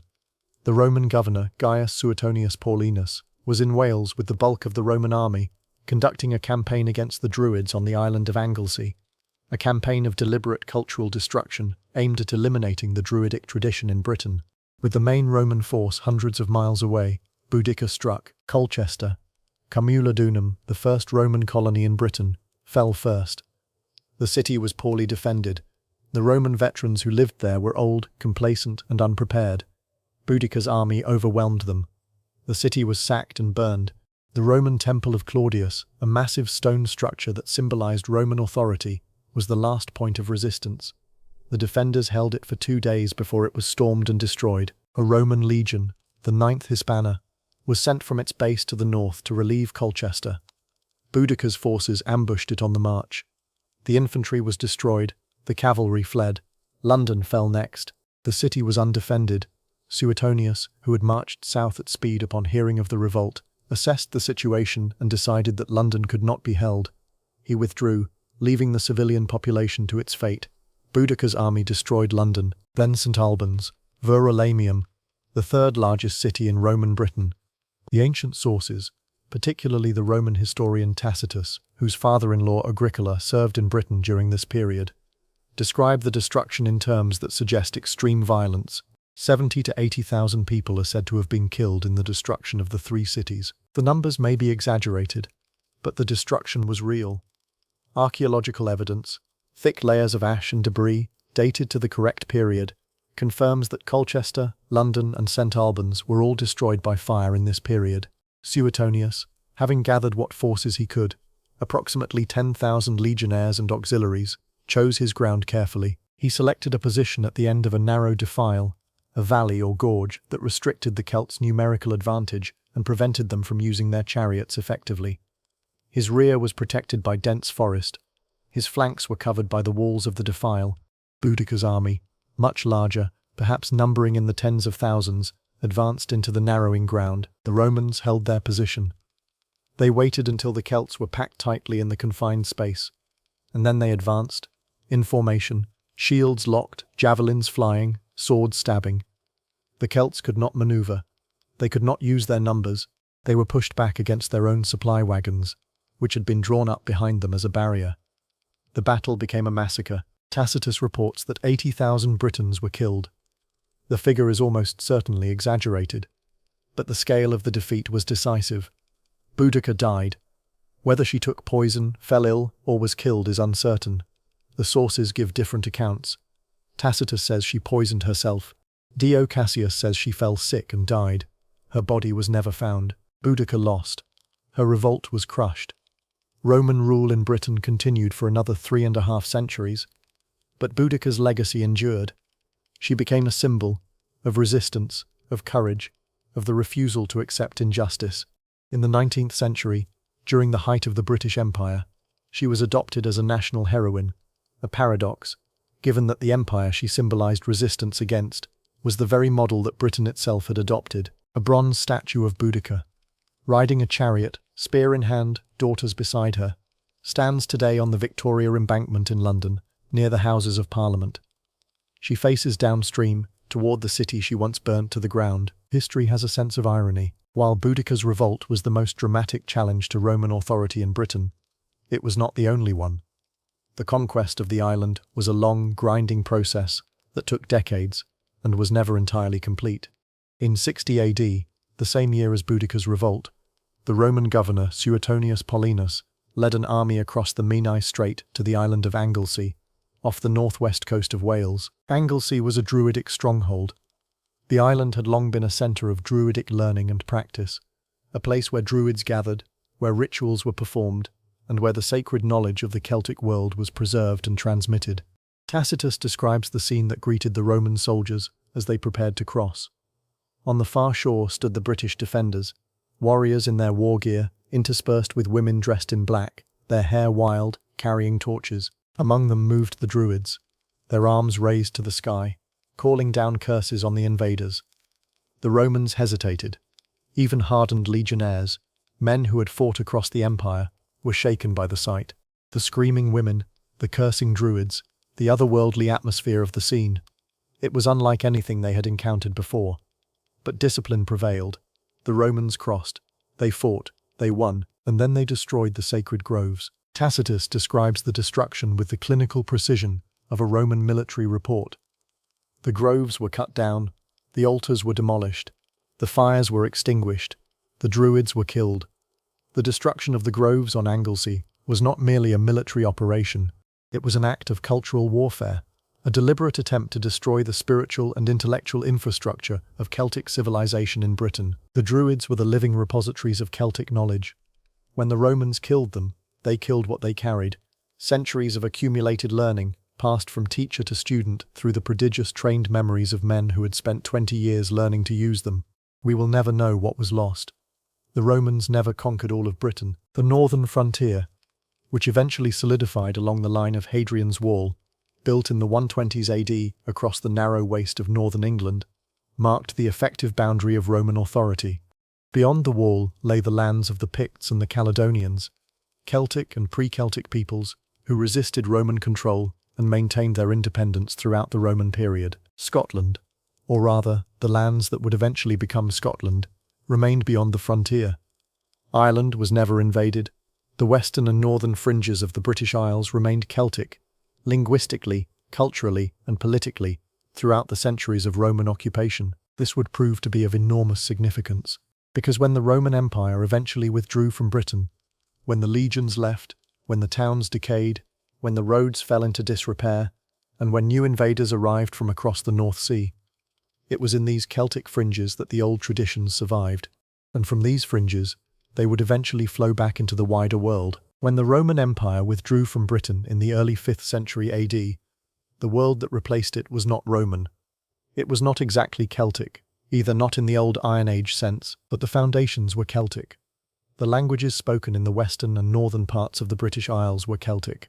The social structures, the clan system, the client relationships, the warrior aristocracy had Celtic roots. The oral traditions, the laws, the artistic sensibilities, all of these drew on Celtic precedent, and nowhere were these continuities stronger than in Ireland. Ireland in the early medieval period, roughly the 5th through the 10th centuries, was a world of extraordinary cultural richness and political complexity. It was divided into dozens of small kingdoms, the Tuatha, each ruled by a king who owed allegiance to an over-king, who in turn owed allegiance to a provincial king. The system was hierarchical, but not centralized. There was no single Irish king. There was no single Irish state. Power was distributed, contested, and constantly negotiated. The Brehon laws, the indigenous Irish legal system, were among the most sophisticated legal codes in early medieval Europe. They covered every aspect of social life: property, marriage, injury, inheritance, contract, environmental protection. They established detailed schedules of compensation for every conceivable offence, calibrated to the social rank of the parties involved. The Brehon laws were maintained by a professional legal class, the Brehons, who were in many ways the successors of the Druids. They memorized vast quantities of legal material. They served as judges and advisors. They were respected, protected, and essential to the functioning of Irish society. Irish monasticism, which emerged from the conversion of Ireland to Christianity in the 5th and 6th centuries, became one of the most important cultural forces in early medieval Europe. Irish monasteries were not merely religious institutions. They were centers of learning, of art, of manuscript production, of education. The Book of Kells, the extraordinary illuminated manuscript of the Gospels, created around 800 AD, probably at the monastery of Iona, is one of the most beautiful objects ever made by human hands. Its pages are alive with La Ten-style spirals, with interlocking animals, with geometric patterns of breathtaking intricacy. Celtic art translated into a Christian medium, producing something that is both entirely new and deeply rooted in a tradition stretching back 1,000 years. The art produced in Ireland, Scotland, and northern England during the early medieval period, known as insular art, is one of the great artistic achievements of Western civilization. It combines Celtic traditions, the spirals, the interlace, the animal ornament, with Germanic and Mediterranean influences, creating a hybrid style that is instantly recognizable and utterly original.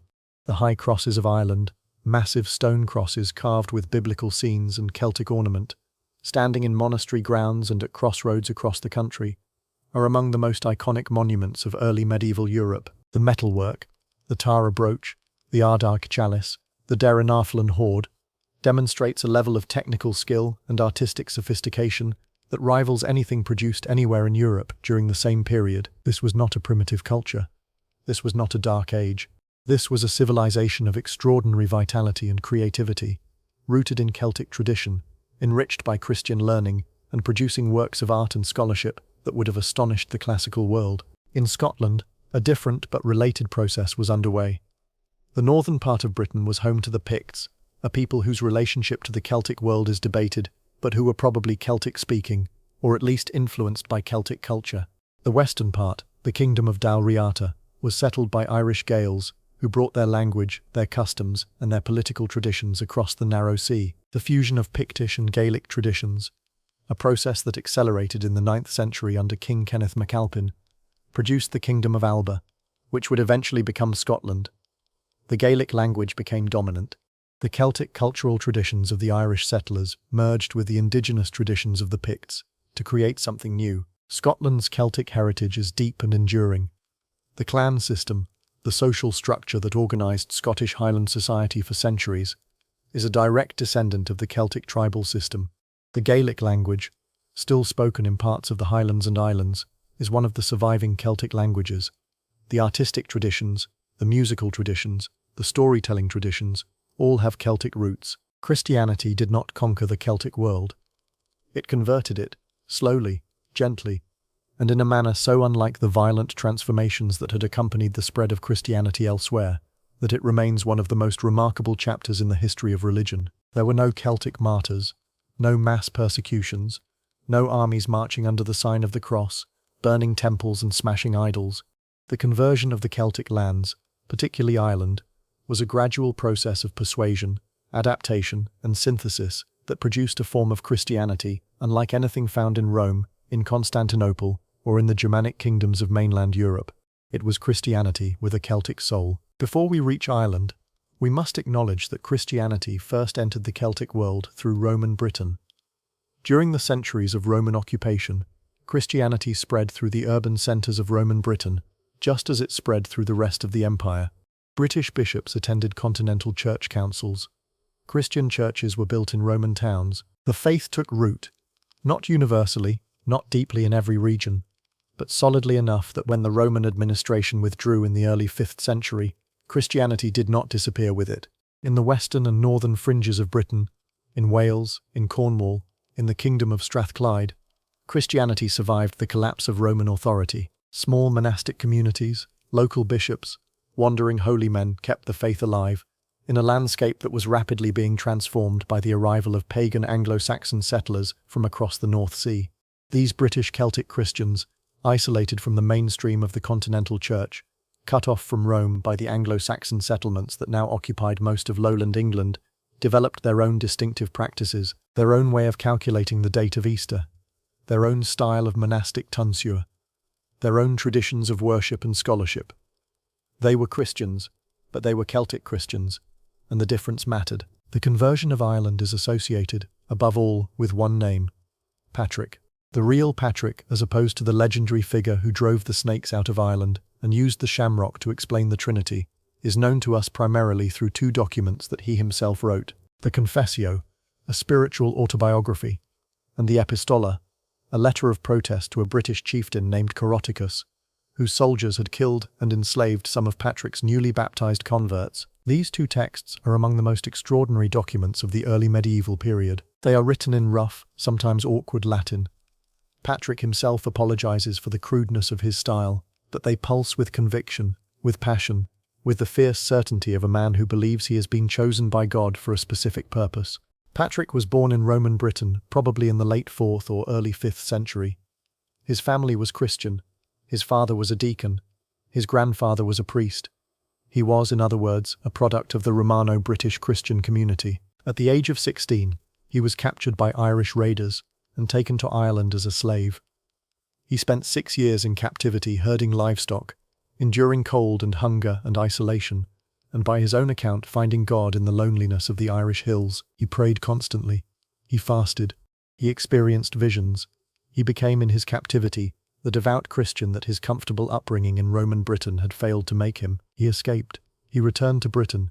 He was reunited with his family. And then, against the wishes of his family, against the advice of his church superiors, against every rational consideration, he went back. He went back to Ireland, to the land where he had been a slave, to the people who had enslaved him. He went to convert them. Patrick was not the first Christian missionary to Ireland.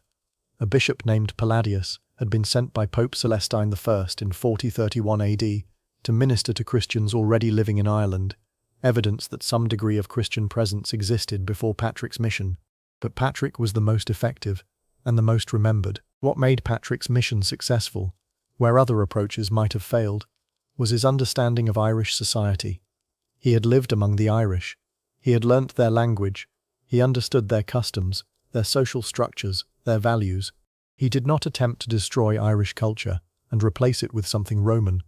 He worked within the existing structures. He converted kings and chieftains, understanding that in a society organized around personal loyalty and hierarchical bonds, the conversion of the leader would bring the followers. He established monasteries, but monasteries that fit the Irish social landscape. Irish monasteries were not organized on the diocesan model of the continental church, with bishops governing defined territorial units. Instead, They were organized around the monastery itself. The abbot, not the bishop, was the primary authority. The monastery was embedded in the local clan structure. The abbot was often a member of the local ruling family. This monastic model, sometimes called Celtic Christianity or Insular Christianity, was not a deliberate rejection of Roman Church organization. It was an organic adaptation to the realities of Irish society, where there were no cities, no Roman administrative structures, and no tradition of territorial governance on the Roman model. The result was a form of Christianity that was doctrinally orthodox. The Irish never wavered on matters of core Christian theology, but organizationally distinctive. A Christianity that was monastic rather than diocesan, rural rather than urban, organized around personal relationships and kinship networks, rather than bureaucratic hierarchies. A Christianity that was, in its structure and its sensibility, profoundly Celtic. The monasteries that sprang up across Ireland in the 6th and 7th centuries were extraordinary institutions. They were centers of prayer and worship. But they were also centers of learning, of art, of scholarship, of education. In an age when much of Western Europe was experiencing political fragmentation, economic contraction, and cultural disruption, the Irish monasteries were beacons of intellectual activity. The monks copied manuscripts. They copied the Bible, of course, but they also copied classical texts, works of Latin literature, of Greek philosophy, of Roman history that might otherwise have been lost, were preserved in the scriptoria of Irish monasteries. They also, and this is crucial, wrote down the oral traditions of pre-Christian Ireland, the myths, the legends, the genealogies, the laws, the poetry. Material that had been preserved for centuries in the memories of Druids and poets was committed to parchment by Christian monks who recognized its value and wanted to ensure its survival. This was not an uncontested process. Some monks undoubtedly viewed the old pagan traditions with suspicion or hostility. The stories were sometimes edited, sometimes reframed in Christian terms, sometimes given Christian morals that sat awkwardly with their pre-Christian content. But the essential act, the decision to write down, to preserve, to save from oblivion the literary heritage of pagan Celtic Ireland, was an act of extraordinary cultural generosity. It is because of these monks that we have the Tan Bor Cúilnge, the stories of Cuchulainn and Finn MacCumaill and the Tuatha Dé Danann. Without them, the mythology of Ireland, one of the richest mythological traditions in Europe, would have been lost. The monasteries were also the places where insular art reached its highest expression. The illuminated manuscripts, the Book of Durrow, the Lindisfarne Gospels, the Book of Kells, were produced in monastic scriptoria by monks who were trained in both the Christian tradition and the Celtic artistic heritage. The result was something unprecedented. Sacred Christian texts adorned with art that drew on 1,000 years of Celtic visual tradition, pages alive with spirals and interlace, with fantastic animals and geometric patterns, with colours that still glow after 1,200 years. The Book of Kells, created around 800 AD, is not merely a religious text. It is a statement, a declaration that Celtic art and Christian faith could not only coexist, but could, in their fusion, produce something more beautiful than either could achieve alone. One of the most distinctive features of Irish Christianity was the practice of peregrinatio, voluntary exile for the sake of God. Irish monks, driven by a desire for spiritual perfection, by a tradition of asceticism, and by the same restless energy that had sent Celtic warriors across Europe 1,000 years earlier, left their homeland to wander in foreign lands. They travelled not as conquerors but as pilgrims, seeking what they called a white martyrdom, the sacrifice of leaving home, of giving up everything familiar, of placing themselves entirely in God's hands. They went everywhere. Columba, also known as Cumsil, left Ireland around 563 AD and established the monastery of Iona on a small island off the west coast of Scotland. From Iona, he and his monks launched the conversion of the Picts, the people of northern Scotland, and established a monastic network that would influence the Christian culture of the British Isles for centuries. Iona became one of the most important spiritual centres in the early medieval world. It was here, or in a monastery founded from here, that the Book of Kells was probably begun. It was from here that missionaries went out to convert the Anglo-Saxons of northern England, a mission that resulted in the foundation of the great monastery of Lindisfarne, where the Lindisfarne Gospels were created. Columbanus, a different monk, from a different generation, left Ireland around 590 AD and travelled to the continent. He founded monasteries in Gaul, at Annagray, at Luxeuil, at Fontaines, and eventually in Italy, At Bobbio, where he died in 615, Columbanus was fierce, uncompromising, and spectacularly undiplomatic. He clashed with Frankish bishops who resented his independence. He clashed with Frankish kings whose moral failings he denounced publicly and without tact. He was expelled from more than one kingdom, but his monasteries thrived. Luxeuil became one of the most influential monastic centres in Gaul. Bobbio became a major centre of manuscript production. The monastic rule that Columbanus wrote, austere, demanding, unforgiving, influenced monastic practice across Western Europe.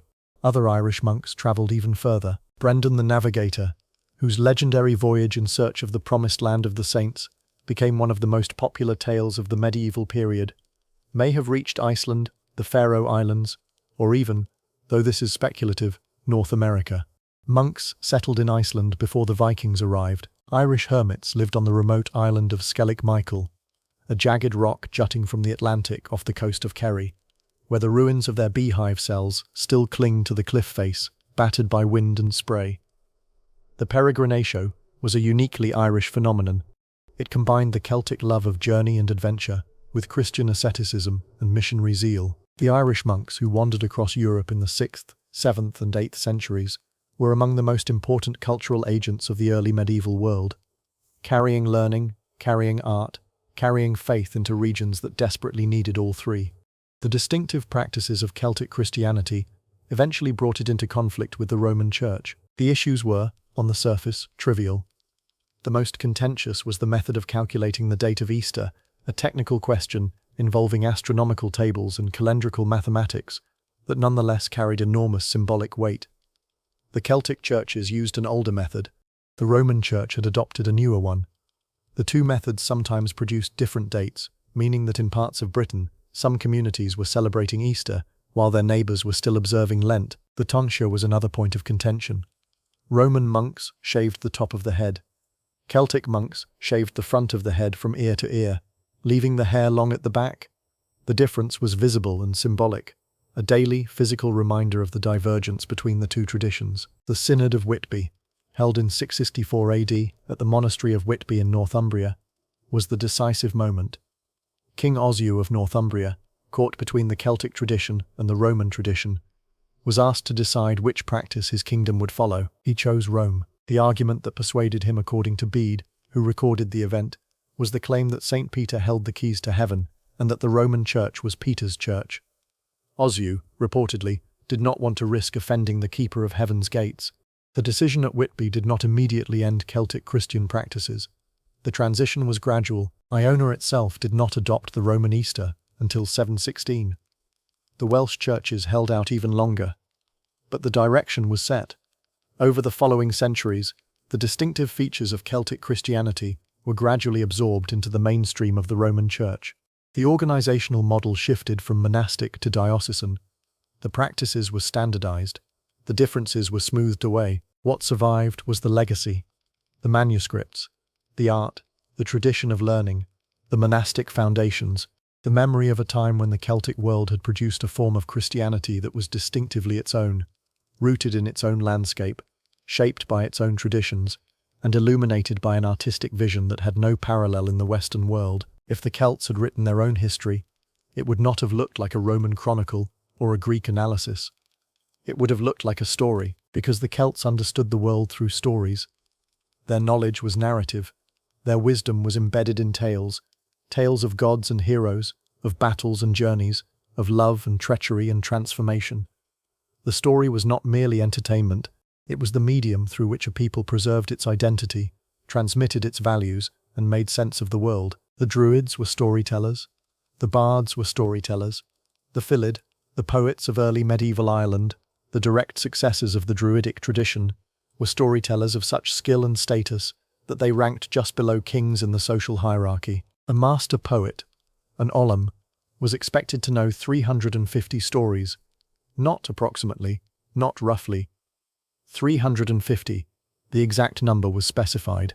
The stories were categorized by type: destructions, cattle raids, courtships, voyages, battles, adventures, elopements, and the poet was expected to be able to perform any of them, on demand, from memory. This was the technology of a civilization without writing. Memory was the library. The poet was the librarian, and the stories were the books, living books, carried in the mind, shaped by each telling, passed from one generation to the next across centuries. The oldest layer of Irish mythology is the mythological cycle, the stories of the Tuatha De Danann, the supernatural race that ruled Ireland before the coming of the Gaels. The Tuatha De Danann, the people of the goddess Danu, are not quite gods in the way that Zeus or Jupiter are gods. They are more complex than that. They are powerful, immortal, beautiful, and dangerous. They possess magical abilities. They live outside ordinary time, but they also fight, love, suffer, and die, or at least experience something close enough to death that the distinction becomes blurred. The Dagda, the good god, is the father figure of the Tuatha De Danann. He is enormous, powerful, sometimes comically earthy. He carries a club so large it must be dragged on wheels. One end kills the living, the other restores the dead. He possesses a cauldron that never empties, a harp that controls the seasons, and an appetite for food, for drink, for life itself that is boundless. The Dagda is not a dignified, remote deity. He is messy, vital, exuberant. He embodies the Celtic understanding that the divine is not separate from the material world, but deeply, physically, sometimes embarrassingly embedded in it. Lu Lamhada, Lu of the long arm, is the opposite. Where the Dagda is earthy, Lu is brilliant. He is the god of skill, of craftsmanship, of every art and talent. When he arrives at the court of the Tuatha De Danann and is asked what skill he possesses, he lists them one by one: warrior, harper, smith, poet, historian, sorcerer, physician, cupbearer, brazier. For each skill, the doorkeeper replies that they already have someone who can do that. Luff's response is devastating. But do you have anyone who can do all of them? He is admitted. He becomes the leader. He defeats the Fomorians, the monstrous, chaotic forces that oppose the Tuatha De Danann, at the Second Battle of Mag Tuatha, one of the great set-piece narratives of Irish mythology. The Morrigan, the Phantom Queen, is perhaps the most haunting figure in Celtic mythology. She is a goddess of war, of fate, of death. She appears on battlefields in the form of a crow, feeding on the slain. She appears to heroes before their deaths, sometimes as a beautiful woman, sometimes as a washing woman cleaning bloodied armor at a ford. Their armor, their blood. She is terrifying. She is also, in some stories, a lover, a protector, a source of power. Her relationship with the hero Cuchulainn, whom she loves, whom she tries to help, whom she ultimately cannot save from his fate, is one of the most complex and poignant in Celtic mythology. Brigid, goddess of healing, of poetry, of smithcraft, embodies the Celtic association of creativity with the divine. She is the patron of all who make things, with words, with metal, with their hands. Her sacred flame was tended at Kildare, a tradition that persisted, through the Christian transition, for over 1,000 years. The nuns of St. Brigid's Monastery at Kildare maintained a perpetual flame that was, in all likelihood, the direct continuation of a pre-Christian Druidic fire. The line between the goddess and the saint is impossible to draw. They may be the same figure, seen through different lenses. They may be separate figures who merged over time. Either way, the continuity is remarkable, and it speaks to the Celtic genius for integration, for transformation, for making the new and the old flow together like water. The Ulster cycle is the most dramatic body of Irish mythology, the cycle of war, heroism, and inevitable destruction. Its central text is the Táin Bó Cúailnge, the cattle raid of Coolai, which tells the story of Queen Med of Connacht's invasion of Ulster to capture the great bull Don Cúailnge, and of the young hero Cuchulainn's single-handed defense of the province. Cuchulainn is the Celtic Achilles. He is the greatest warrior of his age.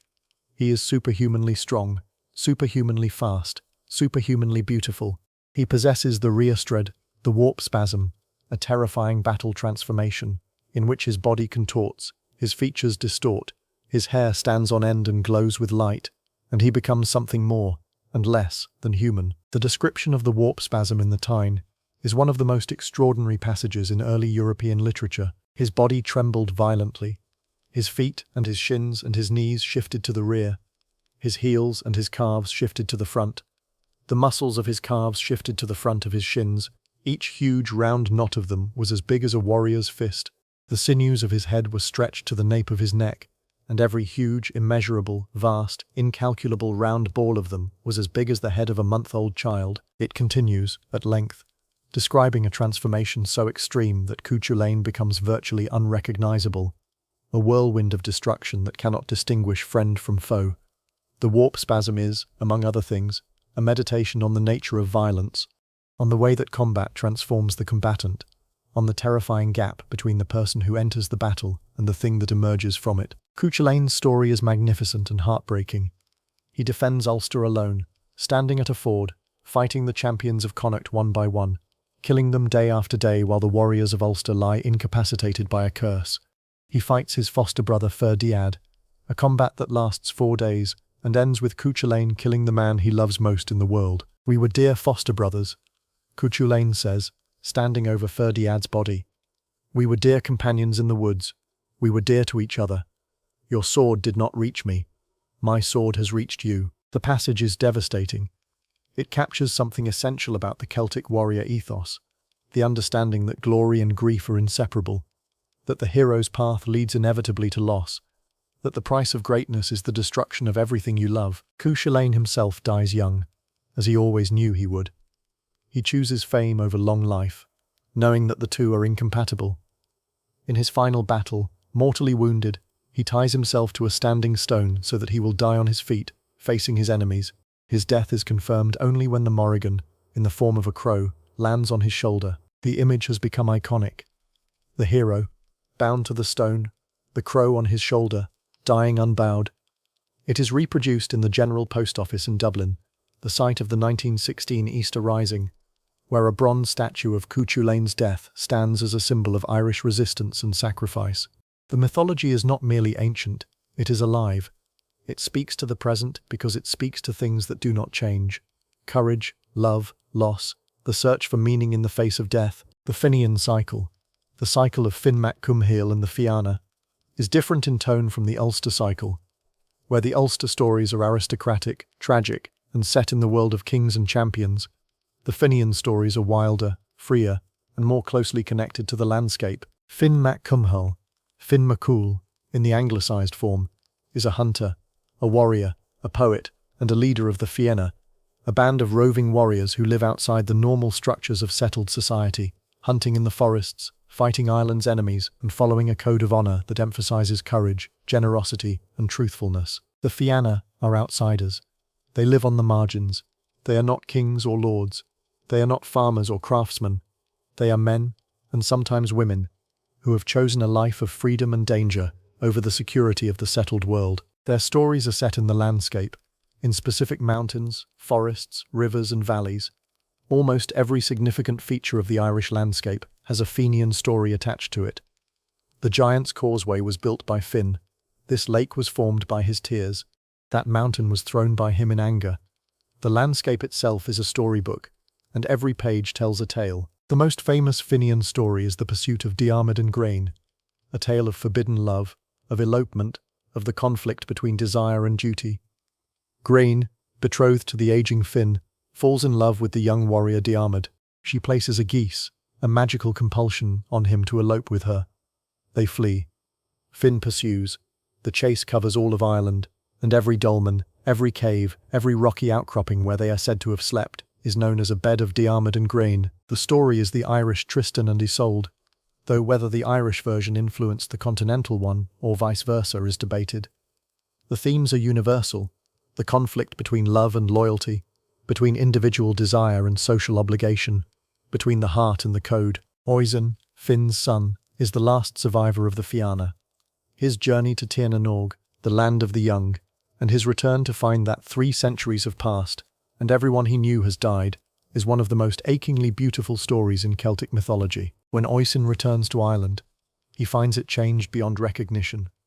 The great forests are gone, the Fianna are forgotten, the people are small and weak, and when he falls from his horse and touches the ground of mortal Ireland, the centuries catch up with him all at once.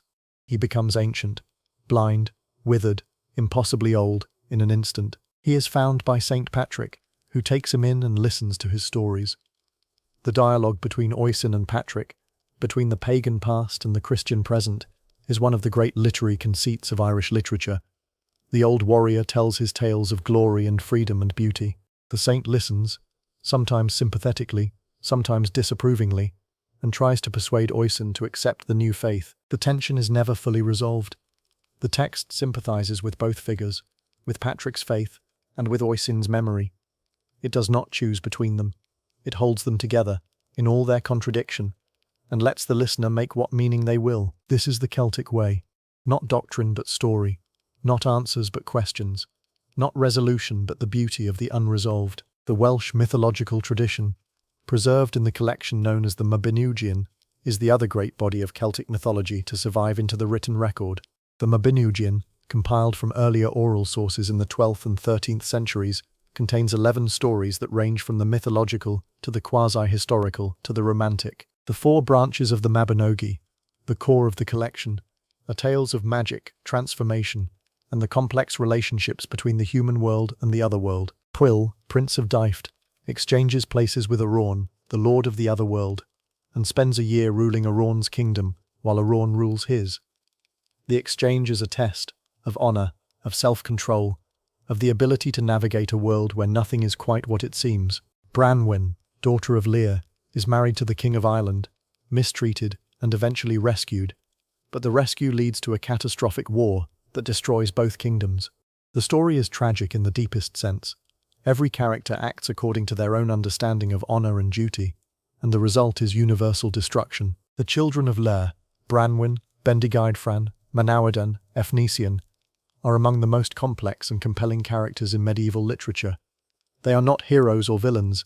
They are people, flawed, passionate, trapped in circumstances that overwhelm them, doing their best in a world that offers no easy choices. The Mabinogion also contains the earliest Welsh versions of the Arthurian legend, Culhwch and Olwen, a wild, exuberant tale of impossible tasks and magical adventures, features Arthur and his warriors in a form far removed from the courtly romances of later French and English tradition. This is a Celtic Arthur, a war leader, a hunter, a figure of the wild places, surrounded by companions with supernatural abilities, and engaged in adventures that belong more to the world of Celtic mythology than to the world of medieval chivalry. Arthur himself, the once and future king, is, in his earliest forms, a Celtic figure.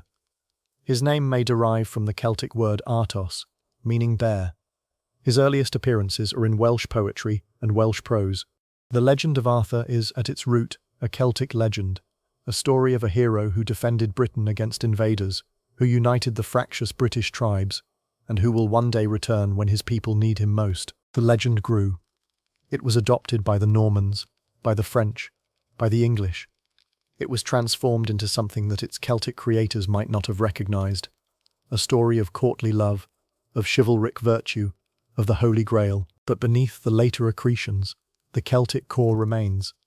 The otherworldly women, the magical weapons, the mysterious islands, the sense that the world is saturated with enchantment, that the boundary between the natural and the supernatural is tissue-thin, that at any moment the fabric of ordinary reality might part and reveal something astonishing beyond. Of all the legacies of Celtic civilization, none is more fragile, more precious, or more fiercely defended than the Celtic languages. They were once the dominant languages of Western and Central Europe. They were spoken from Ireland to Turkey, from Scotland to Spain. They were the medium through which millions of people thought, dreamed, argued, made love, told stories, and understood the world. Today, they survive on the western margins of Europe, in Ireland, in Scotland, in Wales, in Brittany, on the Isle of Man, spoken by a few 100,000 native speakers, taught in schools, broadcast on radio and television, supported by government policies, championed by activists, and loved with a fierce, sometimes desperate devotion by the communities that have held on to them through centuries of pressure, suppression, and neglect. The survival of the Celtic languages is one of the most remarkable stories of cultural resistance in human history. The story of the Celtic languages over the last 2,000 years is a story of retreat. Latin replaced Celtic languages across most of the continent during the centuries of Roman rule. In Gaul, in Spain, in the Danube region, Celtic speech gave way to Latin, which would in turn evolve into the Romance languages, French, Spanish, Portuguese, Italian, Romanian. The process was gradual. Celtic languages did not vanish overnight. They persisted for centuries in rural areas, in mountain valleys, in regions distant from the centers of Roman power. Gaulish, the Celtic language of Gaul, may have survived as a spoken language until the 5th or 6th century AD, long after the fall of the Western Roman Empire, but in the end, Latin won. The prestige of Roman culture, the practical advantages of speaking the language of administration and commerce, the social pressure to adopt the ways of the ruling power, all of these combined to erode Celtic speech across the continent, only on the western margins. In the lands that Rome had never fully controlled, or had never reached at all, did Celtic languages survive. In Britain, the arrival of the Anglo-Saxons in the 5th and 6th centuries pushed the Brythonic Celtic languages to the west and north. English, a Germanic language, became dominant in the lowlands. Welsh survived in Wales, Cornish survived in Cornwall. Cumbric, the Brythonic language of northern England and southern Scotland, survived for a time in the kingdom of Strathclyde before eventually disappearing. In Ireland, Irish, a Goidelic Celtic language, survived because Ireland was never conquered by Rome and was never settled by Anglo-Saxons. The language thrived throughout the medieval period, supported by a rich literary tradition and a social elite that used Irish as its primary language. Scottish Gaelic, closely related to Irish, was brought to Scotland by Irish settlers and became the dominant language of the Highlands and Islands. Manx, another Goidelic language, developed on the Isle of Man. Breton, a Brythonic language, was carried to Brittany by British Celtic migrants fleeing the Anglo-Saxon invasions, establishing a Celtic-speaking community on the continent that persists to this day. The survival of these languages was never guaranteed. At every stage they faced pressure from more powerful, more prestigious, more politically supported languages, English and French primarily. In Ireland, the Norman invasion of the 12th century began a long process of English encroachment. The Statutes of Kilkenny, enacted in 1366, attempted to prevent the English colonists from adopting Irish language and customs, an indication that, at that point, the cultural pull of Irish was strong enough to threaten the English identity of the settler community. But over the following centuries, the balance shifted. The Tudor and Stuart conquests of the 16th and 17th centuries imposed English political and cultural dominance on Ireland with increasing force. The penal laws, which restricted the rights of Catholics and, by extension, of Irish speakers, created powerful incentives to adopt English. The Great Famine of the 1840s was catastrophic for the Irish language.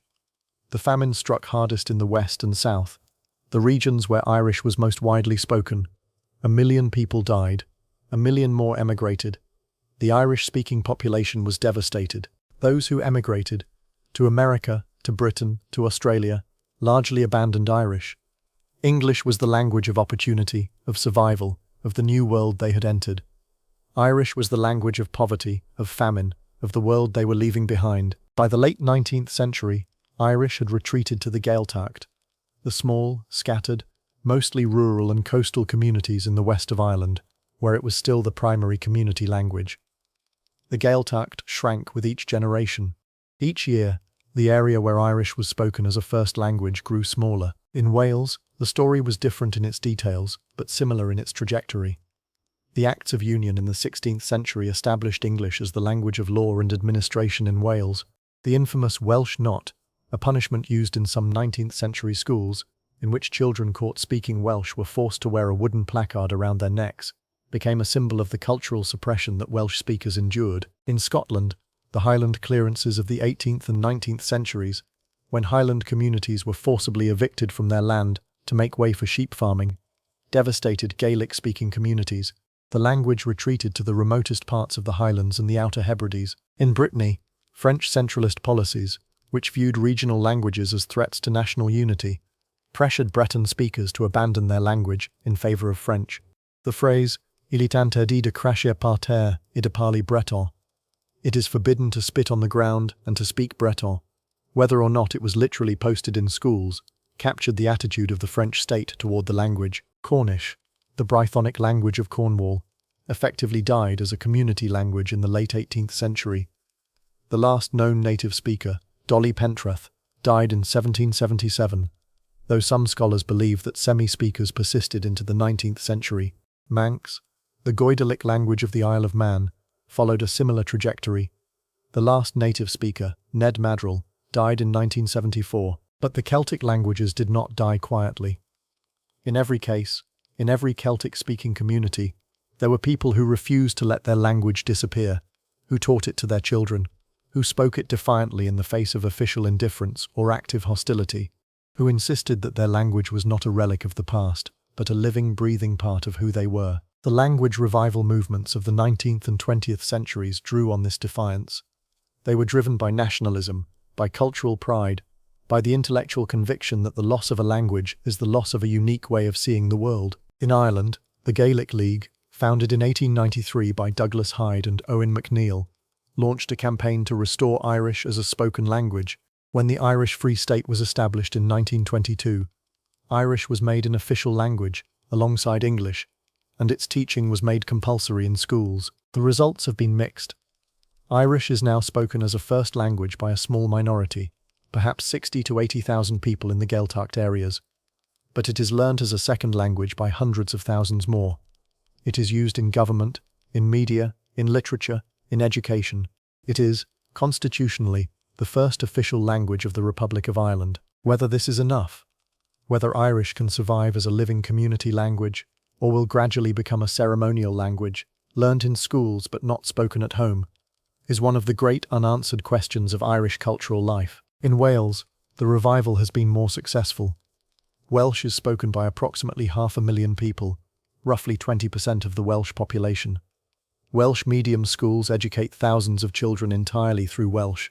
Welsh language television, radio, and digital media provide a full range of content. The Welsh Language Act of 1993 and the Welsh Language Measure of 2011 established Welsh as an official language with equal status to English in public life. Wales is the great success story of Celtic language revival. It demonstrates that a minority language can not only survive, but thrive, given sufficient political support, community commitment, and institutional infrastructure. Scottish Gaelic is more precarious. It is spoken by approximately 57,000 people, mostly in the Highlands and Islands. The Gaelic Language Act of 2005 gave it official recognition in Scotland.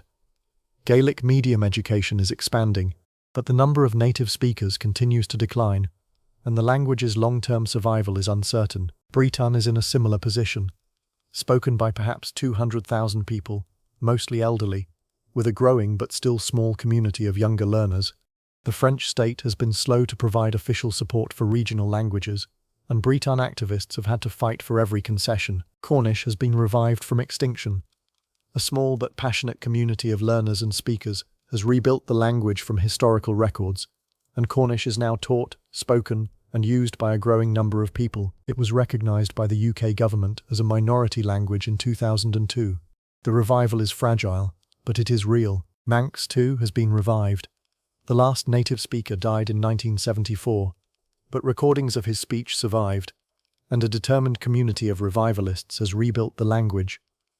Manx is now taught in schools on the Isle of Man.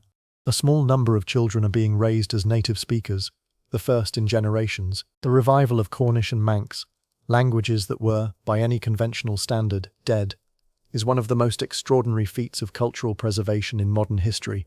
It demonstrates that a language can be brought back from the brink, that cultural death is not necessarily permanent, that the human desire to preserve identity is powerful enough to reverse what seemed like inevitable loss. The language is not merely a tool for communication.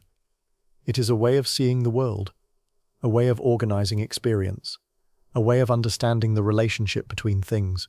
Every language contains, in its grammar, its vocabulary, its idioms, and its patterns of expression, a unique perspective on reality, a perspective that cannot be fully translated into any other language. When a language dies, that perspective dies with it. The way that language named the world, the distinctions it drew, the connections it made, the things it noticed and the things it ignored, is lost, and the world becomes, by precisely that measure, a smaller, less interesting, less richly varied place. The Celtic languages carry within them the accumulated experience of thousands of years. The Irish language has words for things that English cannot easily express. The quality of light on a hillside at a particular time of day, the sound of wind through a specific type of grass, the emotional resonance of a landscape that has been known and loved for generations. Welsh has a word, hyreth, that is often translated as longing or nostalgia, but that means something deeper and more complex. It is a longing for a home that you cannot return to, or that perhaps never existed. A longing for a lost past, a lost landscape, a lost way of being. It is the word for what you feel when you hear a Celtic language spoken, and something in you, something you cannot name, responds. Every Celtic language carries this kind of knowledge, this kind of beauty, this kind of irreplaceable connection to a specific place, a specific people, a specific way of being human. To lose these languages would be to lose something that can never be replaced, something that has been carried, against enormous odds, through 2,000 years of change and pressure and loss. The people who carry these languages know this. They have always known it. That is why they held on. We have travelled a long way. From the salt mines of Hallstatt to the monasteries of Ireland, from the sack of Rome to the siege of Alesia, from the sacred groves of the Druids to the illuminated pages of the Book of Kells, from the war chariots of Iron Age Britain to the revival of Cornish in the 21st century. The story of the Celts is not a story that ended. It is a story that changed shape, that adapted, that survived, sometimes in forms that its earliest participants would barely recognize, but survived nonetheless. And its echoes are everywhere. The Celtic nations, Ireland, Scotland, Wales, Cornwall, Brittany, the Isle of Man, have sent their people across the world. The Irish diaspora alone numbers tens of millions. Irish Americans, Irish Australians, Irish Canadians, Irish Argentinians, communities scattered across every continent, carrying with them names, songs, stories, and traditions rooted in Celtic culture. The Scottish diaspora is equally vast. From Nova Scotia, New Scotland, to New Zealand, Scottish emigrants carried their language, their music, their clan identities, and their traditions to new lands. The Highland Games, competitions of strength, skill, and endurance, are held in dozens of countries around the world. The sound of the bagpipes, an instrument with deep Celtic roots, is heard on every continent. The Welsh diaspora settled in Patagonia, of all places, establishing a Welsh-speaking community in southern Argentina in the 1860s that persists to this day. Welsh is still spoken in Patagonia. Welsh cultural festivals are still held. The colony, Wailadfa as it is known in Welsh, is one of the most unlikely and most touching survivals of Celtic culture in the modern world. St. Patrick's Day, March 17, is celebrated not just in Ireland but across the globe. Chicago dyes its river green. Sydney illuminates its opera house. Tokyo holds a parade. The celebration has become, in many places, more about general festivity than about Irish culture specifically. But at its heart, it is a Celtic festival, a day when the world, however superficially, acknowledges the culture that produced it. Celtic music, the living, breathing musical tradition of Ireland, Scotland, Wales, Brittany, and the other Celtic regions, is one of the most influential and most beloved musical traditions in the world. The Irish fiddle, the Uainn pipes, the Celtic harp, the instrument that appears on Irish coins, on the Irish coat of arms, on bottles of Guinness, the bodhran drum, the tin whistle. The sound of these instruments, individually and in ensemble, is immediately recognizable and emotionally powerful. Celtic music is not a museum piece. It is a living tradition, constantly evolving, constantly absorbing new influences, constantly being reimagined by new generations of musicians. From the traditional sessions in the pubs of Galway and Doolin, to the global stages of Riverdance, from the haunting vocals of Sean Noss singing to the rock-inflected energy of modern Celtic bands, the music lives. It lives because it speaks to something fundamental. The melodies, often modal, often built on scales and structures that predate the Western classical tradition, carry an emotional weight that transcends cultural boundaries. The slow airs, those long ornamental melodies that seem to contain within them all the sorrow and all the beauty of the world, can move listeners to tears regardless of whether they have any connection to Celtic culture. The music carries the landscape within it. You can hear the wind in it, the rain, the sea, the empty hills and the crowded pubs, the loneliness and the community, the grief and the joy, because Celtic music has always understood that grief and joy are not opposites. They are companions. They travel together. They are, perhaps, the same thing seen from different angles. Scottish traditional music, the pibroch of the Highland pipes, the fiddle traditions of Shetland and the northeast, the Gaelic psalm singing of the Western Isles, carries its own distinct voice within the broader Celtic musical family. The great Highland bagpipe, an instrument of extraordinary power and expressiveness, has become one of the most recognizable sounds in the world, heard at military ceremonies, at funerals, at celebrations, wherever people want to mark a moment with dignity and emotional intensity. Welsh choral singing, the tradition of the male voice choir, rooted in the chapel culture of the industrial valleys, is another distinctive Celtic musical expression. The Eisteddfod, the Welsh festival of literature, music and performance, is one of the oldest cultural festivals in Europe, with roots stretching back to at least the 12th century. Breton music, with its distinctive use of the bombard, the biniou, and the Celtic harp, maintains its own traditions while participating in the broader Celtic musical conversation. The festival Interceltique de l'Orient, held annually in Brittany, brings together musicians from all the Celtic nations and beyond, celebrating the diversity and the unity of the Celtic musical heritage. The artistic legacy of the Celts is everywhere, once you know how to look for it. The Celtic knot, that endlessly interlocking pattern with no beginning and no end, appears on jewellery, on tattoos, on clothing, on book covers, on corporate logos. It has become a universal symbol of interconnection, of eternity, of the infinite complexity of life. The spiral, the most ancient and most fundamental Celtic motif, continues to appear in contemporary art and design. The triple spiral of Newgrange, carved into the entrance stone of the Great Passage tomb 5,000 years ago, centuries before the Celts as we know them even existed, has become an icon of Irish identity. Celtic-inspired design, the interlace, the animal ornament, the flowing curves that refuse to be contained by straight lines, has influenced Art Nouveau, Art Deco, and contemporary graphic design. The work of artists like Archibald Knox, who drew directly on Celtic motifs in his designs for Liberty of London, and the broader arts and crafts movement's engagement with Celtic art, demonstrate the ongoing vitality of the tradition. The tattoo revival of the late 20th and early 21st centuries has drawn heavily on Celtic motifs. Celtic knotwork, Celtic crosses, Celtic animal designs, these are among the most popular tattoo designs in the world. People who have no Celtic ancestry, who have never visited a Celtic country, who could not name a single Celtic deity, choose to mark their bodies permanently with Celtic art. Why? Because the art speaks. Because something in those flowing, interlocking, endlessly turning patterns resonates with the human desire for meaning, for connection, for beauty that transcends the merely decorative. The Celtic artists who created these designs 2,000 years ago were expressing something universal, something about the relationship between order and chaos, between the individual and the cosmos, between the finite and the infinite.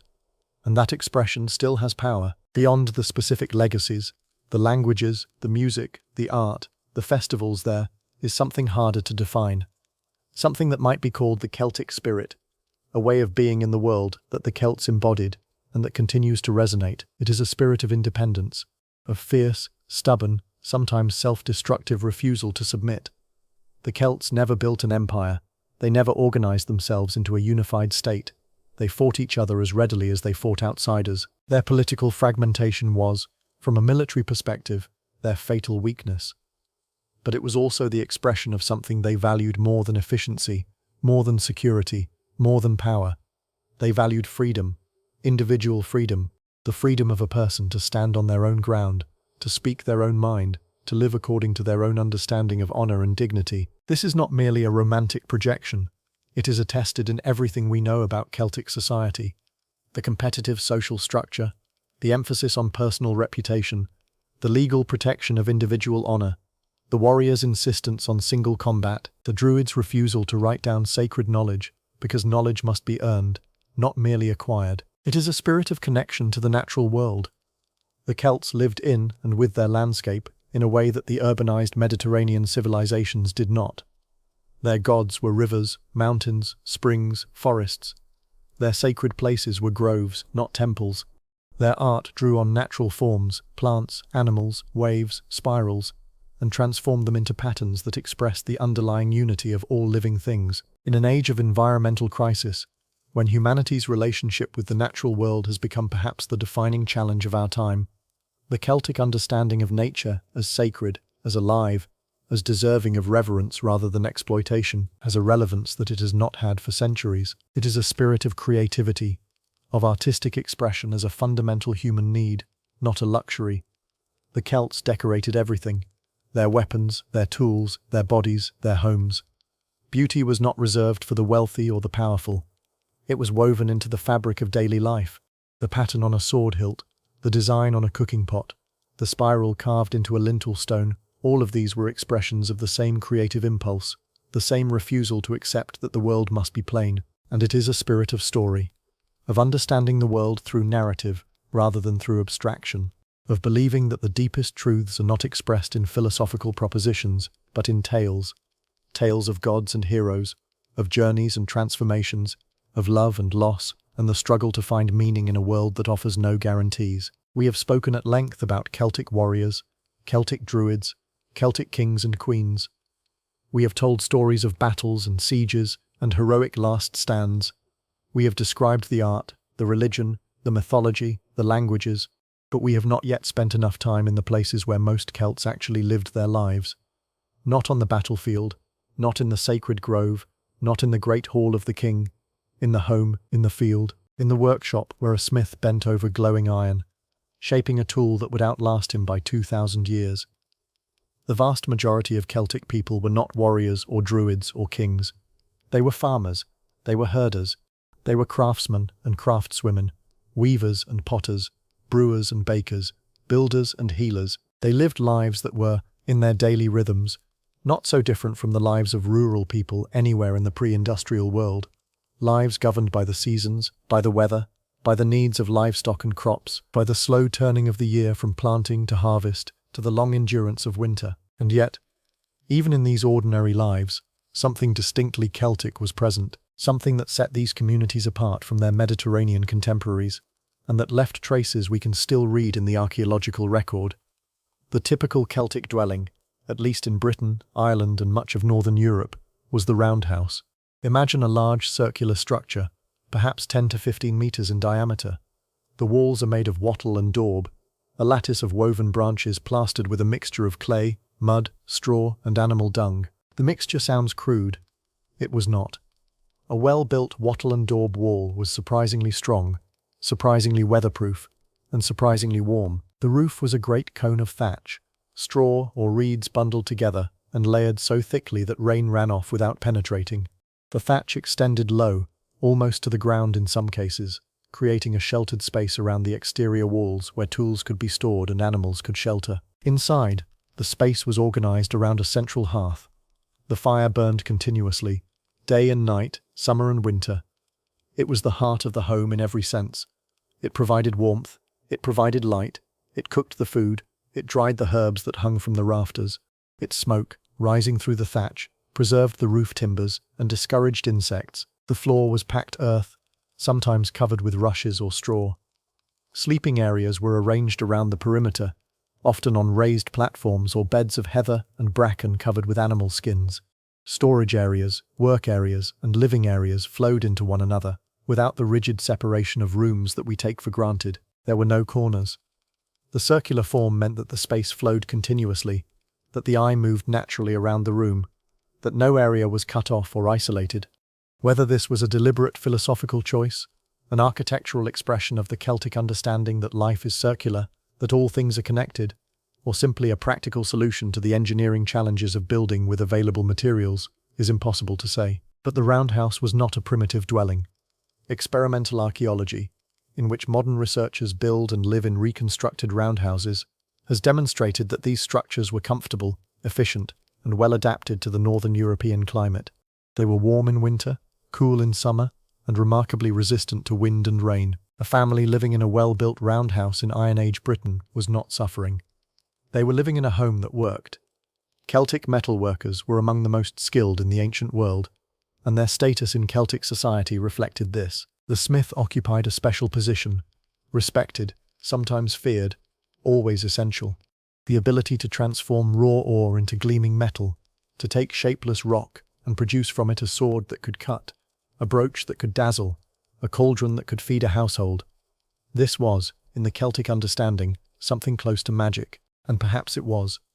The process of smelting, of heating ore to extreme temperatures, of separating metal from slag, of controlling the carbon content to produce iron or steel of the desired hardness, required knowledge that was accumulated over generations and transmitted from master to apprentice through years of hands-on training. The smiths worked with iron, with bronze, with gold, with silver, with tin, with lead.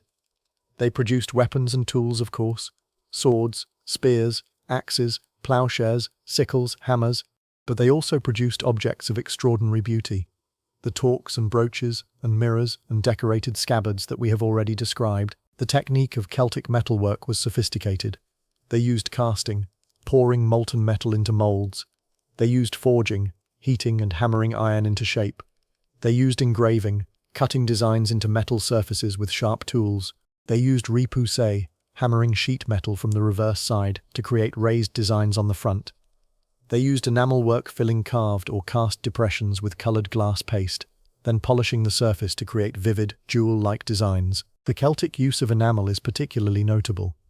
While other ancient cultures used enamel sparingly, the Celts developed it into a major artistic medium.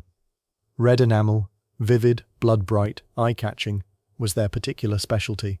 It appears on horse gear, on chariot fittings, on shield bosses, on brooches. Against the dark iron or bronze of the base metal, the red enamel blazes with an intensity that is still striking after 2 millennia. The smith's forge was not merely a workshop. It was a place of transformation, where the raw became the refined, where the formless became the formed, where fire and skill and knowledge combined to produce something that had not existed before. In a culture that understood the world in terms of cycles and transformations, birth and death, light and dark, the visible and the invisible, the smith's art was a daily demonstration of the fundamental principle of existence. The Celts were, by all accounts, enthusiastic eaters and drinkers. The classical sources describe Celtic feasts with a combination of admiration and slight horror.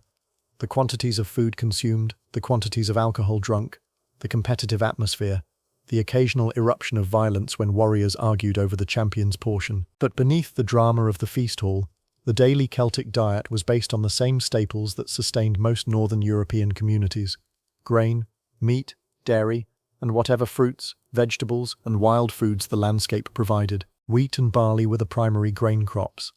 They were ground into flour and baked into bread, or boiled into porridge, the everyday staple that kept families fed through the long months between harvests. Oats were also grown, particularly in the wetter, colder regions where wheat did not thrive. Cattle were the most important livestock, a source of meat, milk, butter, cheese, and leather, and also the primary measure of wealth. A person's status in Celtic society could be reckoned in cattle. Disputes were settled in cattle. Brides were purchased with cattle. The great mythological wars of Ireland, the Táin Bó Cúailnge above all, were fought over cattle. Pigs were also important. Pork was the prestige meat of Celtic feasting. The champion's portion, the hero's cut, was typically pork. Pigs were relatively easy to keep. They could forage in the forests for acorns and roots, and they produced large quantities of meat that could be preserved by salting or smoking. Sheep provided wool as much as meat. Goats were kept in rougher terrain. Chickens, introduced from the continent, became increasingly common during the Iron Age. Dairy was central to the Celtic diet, in a way that it was not in the Mediterranean world. The Greeks and Romans used olive oil as their primary fat. The Celts used butter. They drank milk. They made cheese, hard cheeses that could be stored and transported, soft cheeses for immediate consumption. The dairy tradition of Northern Europe, the tradition that gives us the cheeses of Ireland, of Wales, of Brittany, of Scotland, has its roots in Celtic pastoral practice. And then there was drink. The Celts brewed beer, ale really, since hops were not widely used until much later. They made mead, fermented honey, one of the oldest alcoholic beverages in the world, and they drank wine, imported from the Mediterranean at enormous expense, a luxury item reserved for the elite. The Celtic enthusiasm for wine was noted by every classical writer who mentioned them. Diodorus Siculus described Gallic traders exchanging an entire slave for a single amphora of wine, a claim that may be exaggerated, but that captures the intensity of Celtic demand for Mediterranean alcohol. The fissy, the barrel, was a Celtic invention. The Romans stored and transported wine in amphorae, large, heavy, fragile ceramic vessels that broke easily and wasted enormous amounts of space. The Celts developed the wooden barrel, lighter, stronger, more efficient, and reusable. The barrel was one of the most important technological innovations of the ancient world, and it was Celtic. Today, every barrel of wine aging in a Burgundy cellar, every barrel of whiskey maturing in a Scottish warehouse, every barrel of beer stored in a Bavarian brewery, is a direct descendant of Celtic cooperage. The Celts also, almost certainly, invented whiskey, or at least the distillation tradition that produced it.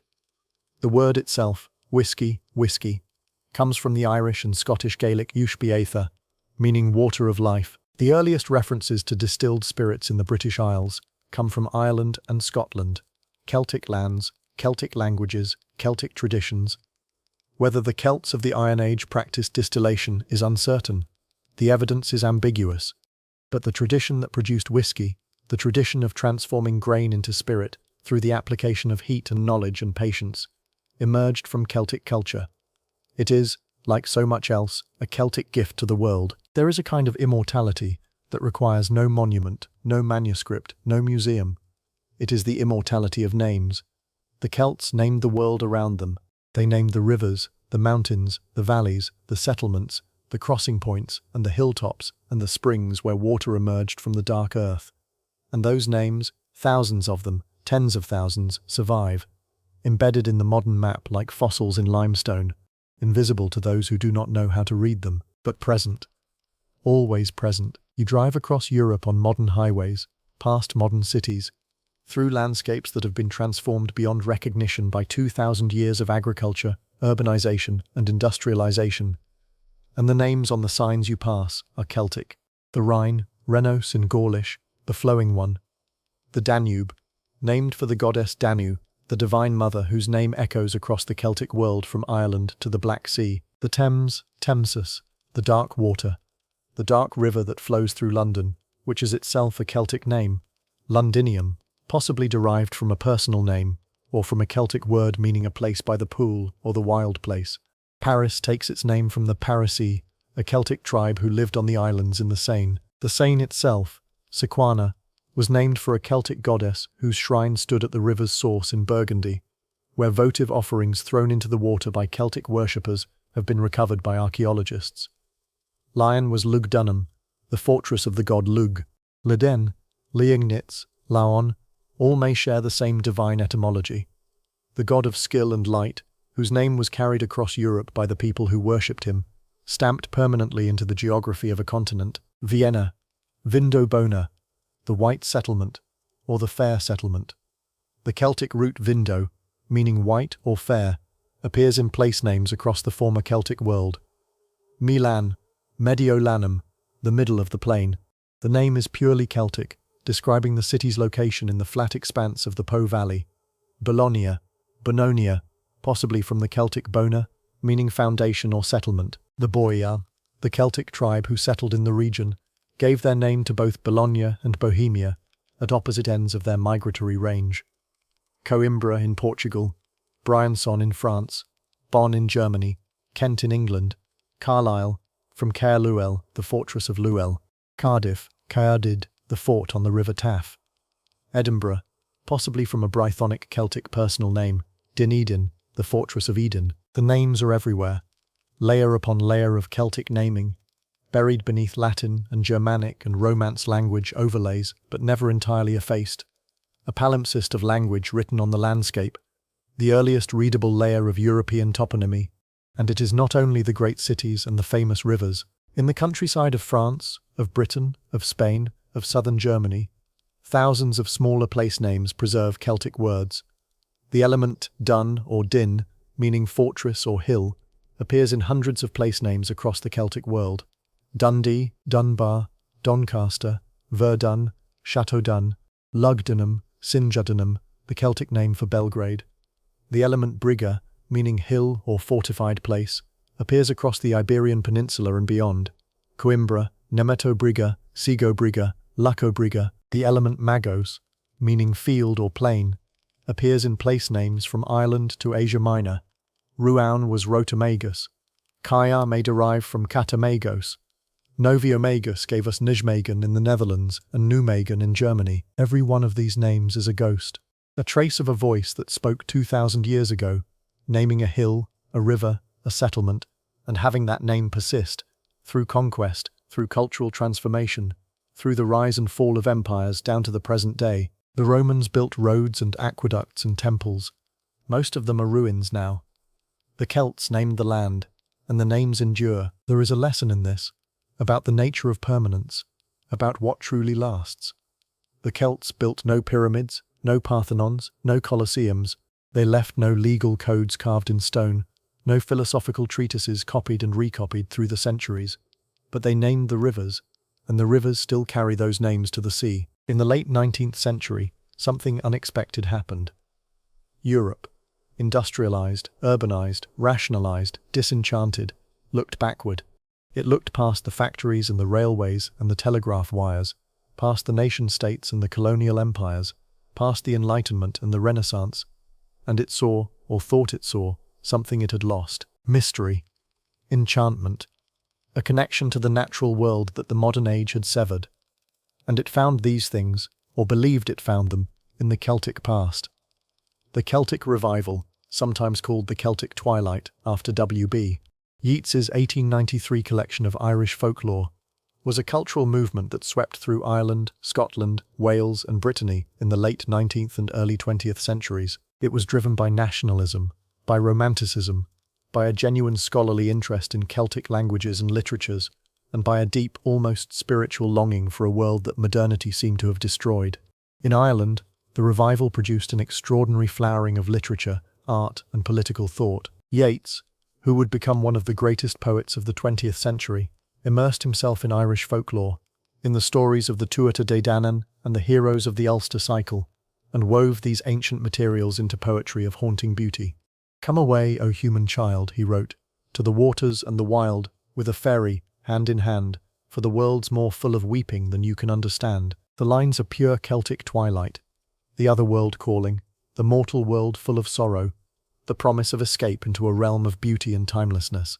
They are also, unmistakably, an expression of the Celtic understanding that the boundary between the visible world and the invisible world is thin, permeable, and always close at hand. Lady Gregory collected and published the folk tales of the west of Ireland, stories that had been told around turf fires for generations, stories that preserved, in oral form, fragments of a tradition stretching back to the Iron Age.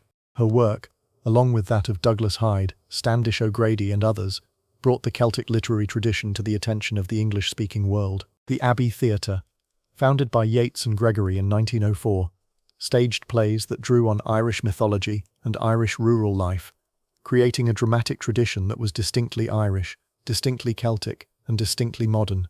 In Scotland, the Celtic revival took different forms: the collection of Gaelic poetry and song, the revival of interest in Highland culture, the work of scholars who documented the Gaelic oral tradition before it disappeared. Alexander Carmichael's Carmina Gadelica, a vast collection of prayers, hymns, charms and blessings gathered from Gaelic-speaking communities in the Highlands and Islands, is one of the most beautiful and most important documents of Celtic spirituality ever compiled.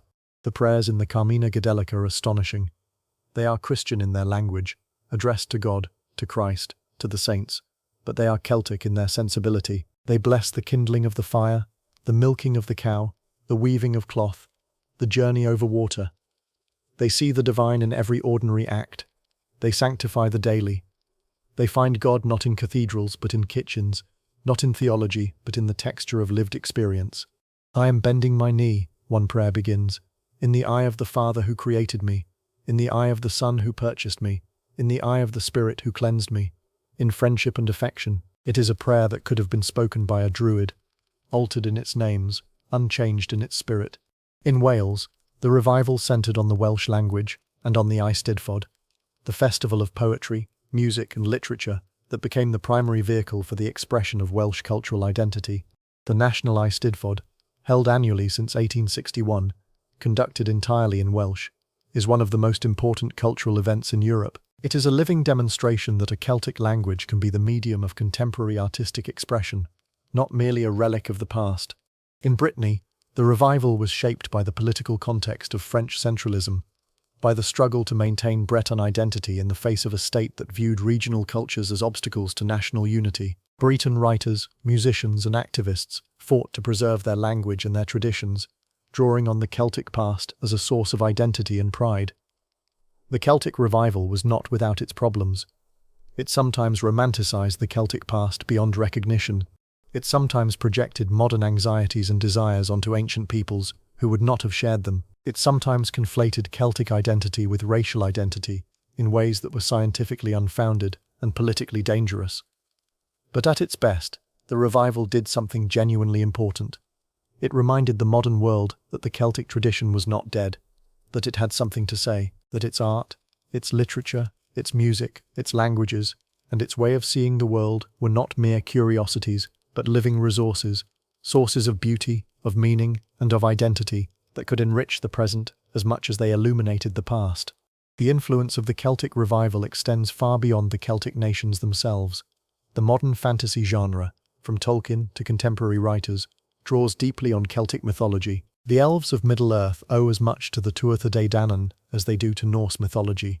The concept of the otherworld, a parallel realm of beauty and danger, accessible through specific places and at specific times, is a Celtic concept that has become one of the foundational ideas of fantasy literature. The environmental movement, with its emphasis on the sacredness of the natural world, on the interconnectedness of all living things, on the need to live in harmony with, rather than in domination over the earth, resonates with Celtic values that are thousands of years old.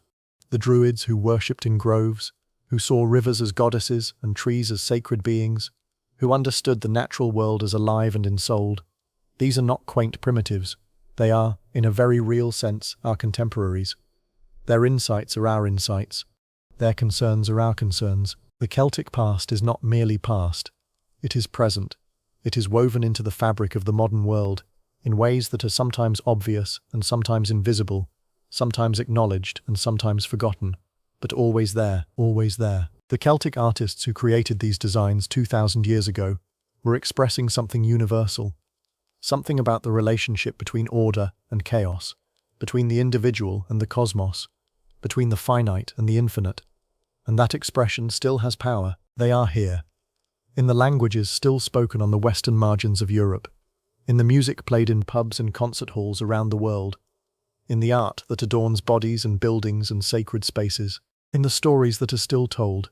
Cuchulainn, Finn MacCumhaill, Arthur, Branwen, Pwyll, the Dagda, the Morrigan. They are here in the names of rivers and mountains and cities, the Thames, the Danube, the Rhine, London, Paris, Vienna, all names with Celtic roots.